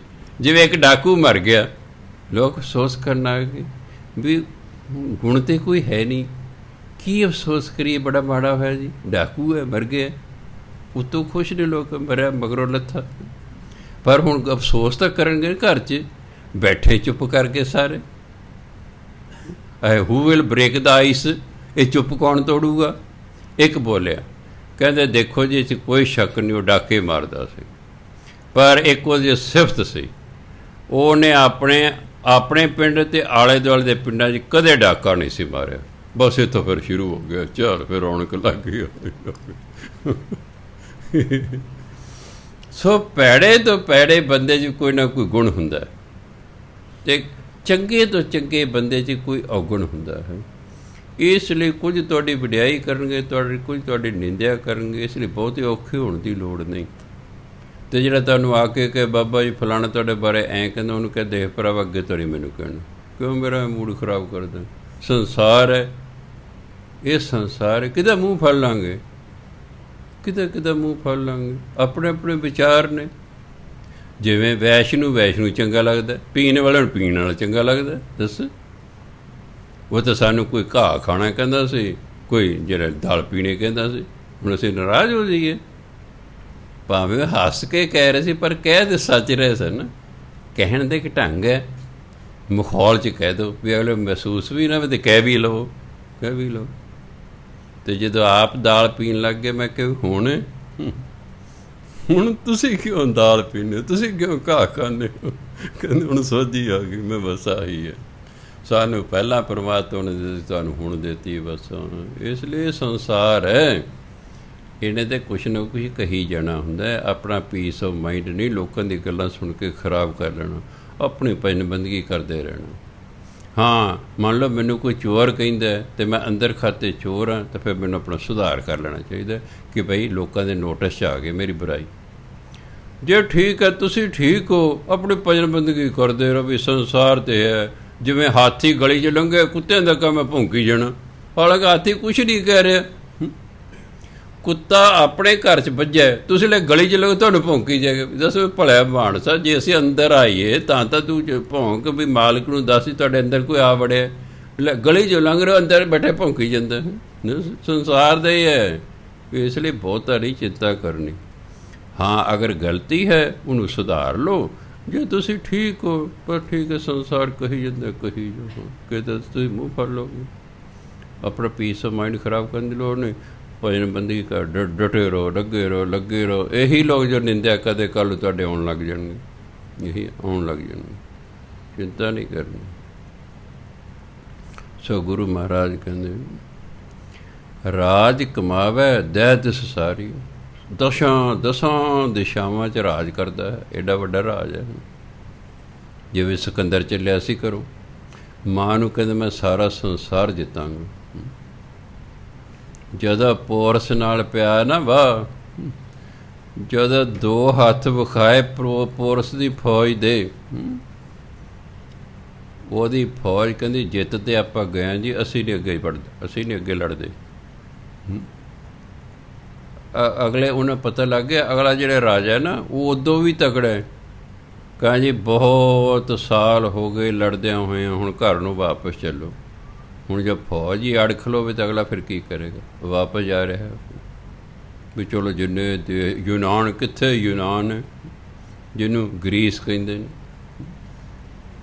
ਕਿੱਥੇ ਹੈ? ਉੱਥੋਂ ਚੱਲਿਆ ਹੋਇਆ। ਮਕਦੂਨੀਆ ਰਿਆਸਤ ਹੈ ਯੂਨਾਨ ਦੀ, ਉੱਥੋਂ ਦਾ ਰਾਜੇ ਫਿਲਿਪ ਦਾ ਪੁੱਤਰ ਹੈ ਸਿਕੰਦਰ, ਉੱਥੋਂ ਚਲੇ ਜਿੱਤਦਾਰ ਹੈ ਹਿੰਦੁਸਤਾਨ ਤੱਕ ਪਹੁੰਚ ਗਿਆ।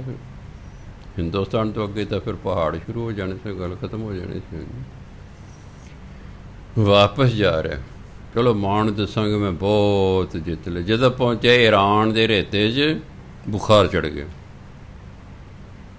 ਬੁਖਾਰ ਚੜ੍ਹੇ, ਉਹਨੂੰ ਜੋਤਿਸ਼ ਨੇ ਦੱਸਿਆ ਸੀ ਜਦੋਂ ਤੂੰ ਮਰੇਗਾ ਨਾ ਧਰਤੀ ਸੋਨੇ ਦੀ ਹੋਏਗੀ, ਧਰਤੀ ਲੋਹੇ ਦੀ ਹੋਏਗੀ, ਆਕਾਸ਼ ਸੋਨੇ ਦਾ ਹੋਏਗਾ ਜੋ ਤੂੰ ਮਰੇਗਾ। ਉਹ ਇੰਨਾ ਬੁਖਾਰ ਚੜ੍ਹ ਗਿਆ ਉਹਨੂੰ, ਜਿਹਦੇ ਨਾਲ ਵੈਦ ਐਸਨ ਕਿ ਸਾਡੇ ਕੋਲ ਕੋਈ ਇਲਾਜ ਨਹੀਂ ਹੈ, ਬੇਵੱਸ ਹੋ ਗਿਆ। ਕਹਿੰਦਾ ਮੈਨੂੰ ਲਾ ਦਿਓ, ਹੇਠਾਂ ਤੱਤਾ ਰੇਤਾ ਸੀ, ਉਹ ਜਿਹੜਾ ਬਖਤਰ ਬੰਦ ਉਹਦੇ ਪਾਏ ਸੀ ਲੋਹੇ ਦਾ ਸੰਜੋਗ, ਉਹ ਲਾ ਕੇ ਉਹਨੇ ਧਰਤੀ 'ਤੇ ਵਿਛਾਤਾ ਵੀ ਰੇਤਾ ਜ਼ਿਆਦਾ ਤੱਤਾ ਨਾ ਲੱਗੇ। ਉਹ ਛਾਤਾ ਉੱਤੇ ਜਿਹੜਾ ਸੁਨਹਿਰੀ ਰੰਗ ਦਾ ਛਤਰ ਕਰਤਾ। ਜਦੋਂ ਉਹਨੇ ਨਿਗਾਹ ਮਾਰੀ ਵੀ ਹੇਠ ਧਰਤੀ ਲੋਹੇ ਦੀ, ਮੈਂ ਪਿਆ ਅਤੇ ਉੱਤੇ ਆਕਾਸ਼ ਸੋਨੇ ਦਾ। ਕਹਿੰਦਾ ਬਸ ਮੇਰਾ ਅੰਤਮ ਸਮਾ ਗਿਆ। ਇੰਨੇ ਕਹਿ ਦੇ ਰਾਹ 'ਚ ਹੀ ਮਰ ਗਿਆ। ਚੱਲਿਆ ਸੀ ਸੰਸਾਰ ਨੂੰ ਜਿੱਤਣ, ਮੁੜ ਕੇ ਵਾਪਸ ਨਹੀਂ ਪਹੁੰਚ ਸਕਿਆ। ਤਾਂ ਰਾਜ ਕਮਾਵੇ ਦਹਿਸ ਸਾਰੀ। ਪਰ ਮੈਂ ਹੈਰਾਨ ਹਾਂ, ਜਿਹੜੇ ਲੋਕਾਂ ਨੇ ਲੋਕਾਂ ਨੂੰ ਮਾਰ ਕੇ ਰਾਜ ਕੀਤਾ, ਉਹਨੂੰ ਕਦੇ ਗ੍ਰੇਟ, ਸਿਕੰਦਰ ਦੀ ਗ੍ਰੇਟ। ਦੱਸ ਉਹਨੇ ਕੀ ਗ੍ਰੇਟ ਹੋ ਗਿਆ? ਵੀ ਉਹਨੇ ਕੀ ਲੋਕਾਂ ਦਾ ਭਲਾ ਕੀਤਾ? ਮਾਰ ਤਾੜੀ ਕਰਦਾ ਰਿਹਾ, ਕਿਤੇ ਬੈਠ ਕੇ ਰਾਜ ਤਾਂ ਨਹੀਂ ਕੀਤਾ। ਚਲੋ ਅਸ਼ੋਕ ਨੇ ਤਾਂ ਠੀਕ ਹੈ, ਲੜਾਈ ਬੰਦ ਕਰ ਦਿੱਤੀ, ਬੁੱਧ ਮੱਤ ਧਾਰਨ ਕਰ ਲਿਆ, ਉਹਦਾ ਤਾਂ ਠੀਕ ਹੈ, ਅਸ਼ੋਕ ਦੀ ਗ੍ਰੇਟ। ਉਹਨੇ ਵੀ ਕਲਿੰਗਾ ਦੀ ਲੜਾਈ ਅਖੀਰ 'ਚ ਇੰਨਾ ਹੀ ਹਿੱਸਾ ਜਿਹੜਾ ਸੀ ਨਾ ਉਹਦਾ ਰਹਿ ਗਿਆ ਸੀ ਰਾਹ 'ਚ, ਕਲਿੰਗਾ ਦਾ ਸਿਰਫ, ਜਿਹੜਾ ਜਿਹਨੂੰ ਅੱਜ ਕੱਲ੍ਹ ਉੜੀਸਾ ਕਹਿੰਦੇ ਨੇ। ਉਹਨੇ ਕਿਹਾ ਵੀ ਇਹ ਵੀ ਜਿੱਤ ਲਾਂ, ਫਿਰ ਮੈਂ ਸਾਰਾ ਹਿੰਦੁਸਤਾਨ ਜਿੱਤ ਲਾਂਗਾ। ਜਦੋਂ ਪਿਆ ਨਾ ਅੱਗੇ ਵਾਹ, ਉਹ ਐਸੀ ਵੱਢ ਟੁੱਕ ਹੋਈ, ਜਿੱਤ ਤੇ ਗਿਆ। ਕਹਿੰਦਾ ਮੈਂ ਲੜਾਈ ਦਾ ਮੈਦਾਨ ਵੇਖਣਾ। ਜਦੋਂ ਗਿਆ, ਲਾਸ਼ਾਂ ਹੀ ਲਾਸ਼ਾਂ, ਲਾਸ਼ਾਂ ਹੀ ਲਾਸ਼ਾਂ ਪਈਆਂ। ਅਤੇ ਇਤਿਹਾਸ ਲਿਖਦੇ ਉਸ ਜੰਗ ਦੇ ਵਿੱਚ 1 ਲੱਖ ਫੌਜੀ ਮਰ ਗਿਆ ਸੀ, 1.25 ਲੱਖ ਜ਼ਖਮੀ ਹੋ ਗਿਆ ਸੀ। ਐਡੀ ਜ਼ਬਰਦਸਤ ਲੜੇ। ਉਹਨੇ ਜਦੋਂ ਲਾਸ਼ਾਂ ਹੀ ਲਾਸ਼ਾਂ ਵੇਖੀਆਂ, ਉਹ ਦਹਿਲ ਗਿਆ। ਉਹ ਕਹਿੰਦਾ ਓਹੋ ਅਸ਼ੋਕ, ਤੂੰ ਬਹੁਤ ਮਾੜਾ ਕੀਤਾ। ਉਹ ਛੋਟੇ ਜਿਹੇ ਰਾਜ ਪਿੱਛੇ ਤੂੰ ਇੰਨੀ ਦੁਨੀਆ ਇਹਨਾਂ ਦੀ ਮਾਰਤੀ, ਆਪਣੇ ਵੀ ਮਰਵਾ ਲਏ। ਉਹ ਬੋਧੀ ਬਣ ਗਿਆ। ਬੁੱਧ ਮਤ ਧਾਰਨ ਕਰਨ ਤੋਂ ਬਾਅਦ ਫਿਰ ਉਹਨੇ ਜਿੰਨਾ ਸਮਾਂ ਰਾਜ ਕੇ ਲੋਕਾਂ ਦੇ ਭਲੇ ਲਈ ਫਿਰ ਕੀਤਾ। ਇਸ ਲਈ ਉਹਨੂੰ ਅਸ਼ੋਕ ਦੀ ਗ੍ਰੇਟ ਕਹਿੰਦੇ ਨੇ। ਮਹਾਰਾਜਾ ਰਣਜੀਤ ਸਿੰਘ ਵਰਗਿਆਂ ਨੂੰ ਗ੍ਰੇਟ ਕਹਿਣਾ ਚਾਹੀਦਾ। ਘੱਟ ਤੋਂ ਘੱਟ ਚਲੋ ਭਾਵੇਂ ਜਿੱਤਿਆ, ਪਰ ਰਾਜ ਤਾਂ ਬਹੁਤ ਵਧੀਆ ਕੀਤਾ ਨਾ, ਰਾਜ ਤਾਂ ਬਹੁਤ ਵਧੀਆ ਕੀਤਾ ਨਾ। ਪਰ ਨਹੀਂ, ਇੱਕ ਤੀਸਰੇ ਉਹ ਕਿਹੜਾ ਅਕਬਰ ਹੈ, ਅਕਬਰ ਦੀ ਗ੍ਰੇਟ, ਉਹ ਵੀ ਤਾਂ ਮਾਰ ਧਾੜ ਹੀ ਕਰਦਾ ਰਿਹਾ। ਜਿਹੜਾ ਮਾਰ ਧਾੜ ਕਰੇ, ਬਹੁਤੇ ਦੇਸ਼ਾਂ ਨੂੰ ਜਿੱਤ ਲਏ, ਵੀ ਉਹ ਕੋਈ ਗ੍ਰੇਟ ਹੈ? ਗ੍ਰੇਟ ਤਾਂ ਉਹ ਲਾਉਂਦੇ ਜਿਹੜੇ ਲੋਕਾਂ ਲਈ ਕੋਈ ਭਲਾ ਕਰਨ, ਲੋਕਾਂ ਲਈ ਖਾਸ ਕੁਛ ਕੰਮ ਕਰਨ। ਉਹਦੇ ਨਾਲ ਤਾਂ ਤੁਸੀਂ ਗ੍ਰੇਟ ਲਾਓ। ਸਿਕੰਦਰ ਦੀ ਗ੍ਰੇਟ ਦੱਸ, ਮੈਂ ਇਤਿਹਾਸ ਪੜ੍ਹ ਕੇ ਹੈਰਾਨ ਵੀ ਕਿਸ ਪੁਆਇੰਟ ਤੋਂ ਉਹਨੂੰ ਗ੍ਰੇਟ ਲਿਖਦਾ। ਜਦੋਂ ਉਹਨੇ ਕੋਈ ਰਾਜ ਹੀ ਨਹੀਂ ਕੀਤਾ, ਲੜਾਈਆਂ ਕਰਦਾ ਕਰਦਾ ਹੀ ਅਖੀਰ ਨੂੰ ਮਰ ਗਿਆ, ਫਿਰ ਗ੍ਰੇਟ ਕਿੱਥੋਂ ਹੋ ਗਿਆ? ਬਸ ਇਹੋ ਜਿਹਾ ਸਾਡਾ ਇਤਿਹਾਸ ਹੈ। ਅੱਲਾ ਹੀ ਜਾਣੇ ਕਿਉਂ ਉਹਨੂੰ ਗ੍ਰੇਟ ਕਹਿ, ਮੈਨੂੰ ਤਾਂ ਅੱਜ ਤੱਕ ਨਹੀਂ ਸਮਝ ਆਈ, ਸੱਚੀ ਗੱਲ। ਮੈਂ ਆਪਣੇ ਟੀਚਰ ਨੂੰ ਵੀ ਪੁੱਛਿਆ ਸੀ, ਉਦੋਂ ਮੈਨੂੰ ਕੁਦਰਤੀ ਇਹ ਸਮੱਤ ਸੀ। ਮੈਂ ਜੀ ਉਹ ਤਾਂ ਮਾਰ ਧਾੜੀ ਕਰਦਾ ਰਿਹਾ ਸਾਰੀ ਉਮਰ, ਰਾਜ ਤਾਂ ਉਹਨੇ ਕੀਤੇ ਹੀ ਨਹੀਂ, ਅਤੇ ਉਹਨੂੰ ਕਿਹੜੀ ਗੱਲੋਂ ਗ੍ਰੇਟ ਕਹਿੰਦੇ ਨੇ? ਕਦੋਂ ਉਹਨੇ ਬੜੇ ਦੇਸ਼ ਜਿੱਤ ਲਏ, ਮੈਂ ਕੀ ਫਿਰ ਮਾਰ ਕੇ ਮਾਰਤਾ? ਪਰ ਲੋਕਾਂ ਦਾ ਕੀ ਭਲਾ ਕੀਤਾ? ਮਹਾਨ ਤਾਂ ਉਹ ਬੰਦਾ ਹੁੰਦਾ ਲੋਕਾਂ ਲਈ ਕੁਛ ਕਰੇ, ਜਿਹੜਾ ਲੋਕਾਂ ਲਈ ਕੁਛ ਕਰੇ ਉਹ ਮਹਾਨ ਹੈ, ਨਾ ਕਿ ਲੋਕਾਂ ਨੂੰ ਮਾਰਨ ਕੋਈ ਮਾਰ ਤਾੜ ਕਰਨ ਵਾਲਾ ਮਹਾਨ ਹੈ। ਬਸ ਇਹੋ ਜਿਹੇ। ਸੋ ਤਾਂ ਗੁਰੂ ਮਹਾਰਾਜ ਕਹਿੰਦੇ, ਰਾਜ ਕਮਾਵੈ ਦਹਿ ਦਿਸ ਸਾਰੀ, ਮਾਣੇ ਰੰਗ ਭੋਗ ਬੋ ਨਾਰੀ, ਜੋ ਨਰਪਤ ਸੁਪਨੇ ਭਿਖਾਰੀ।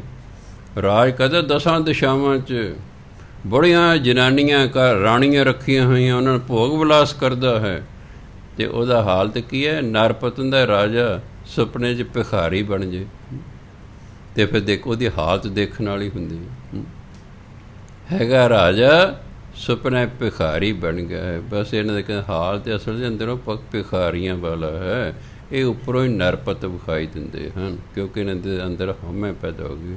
ਸਮਾਂ ਬਹੁਤ ਹੋ ਗਿਆ ਹੈ, ਤਾਂ ਖਿਮਾ ਦਾ ਜਾ ਚੁੱਕਾ ਹੈ। ਵਾਹਿਗੁਰੂ ਜੀ ਕਾ ਖਾਲਸਾ, ਵਾਹਿਗੁਰੂ ਜੀ ਕੀ ਫਤਿਹ।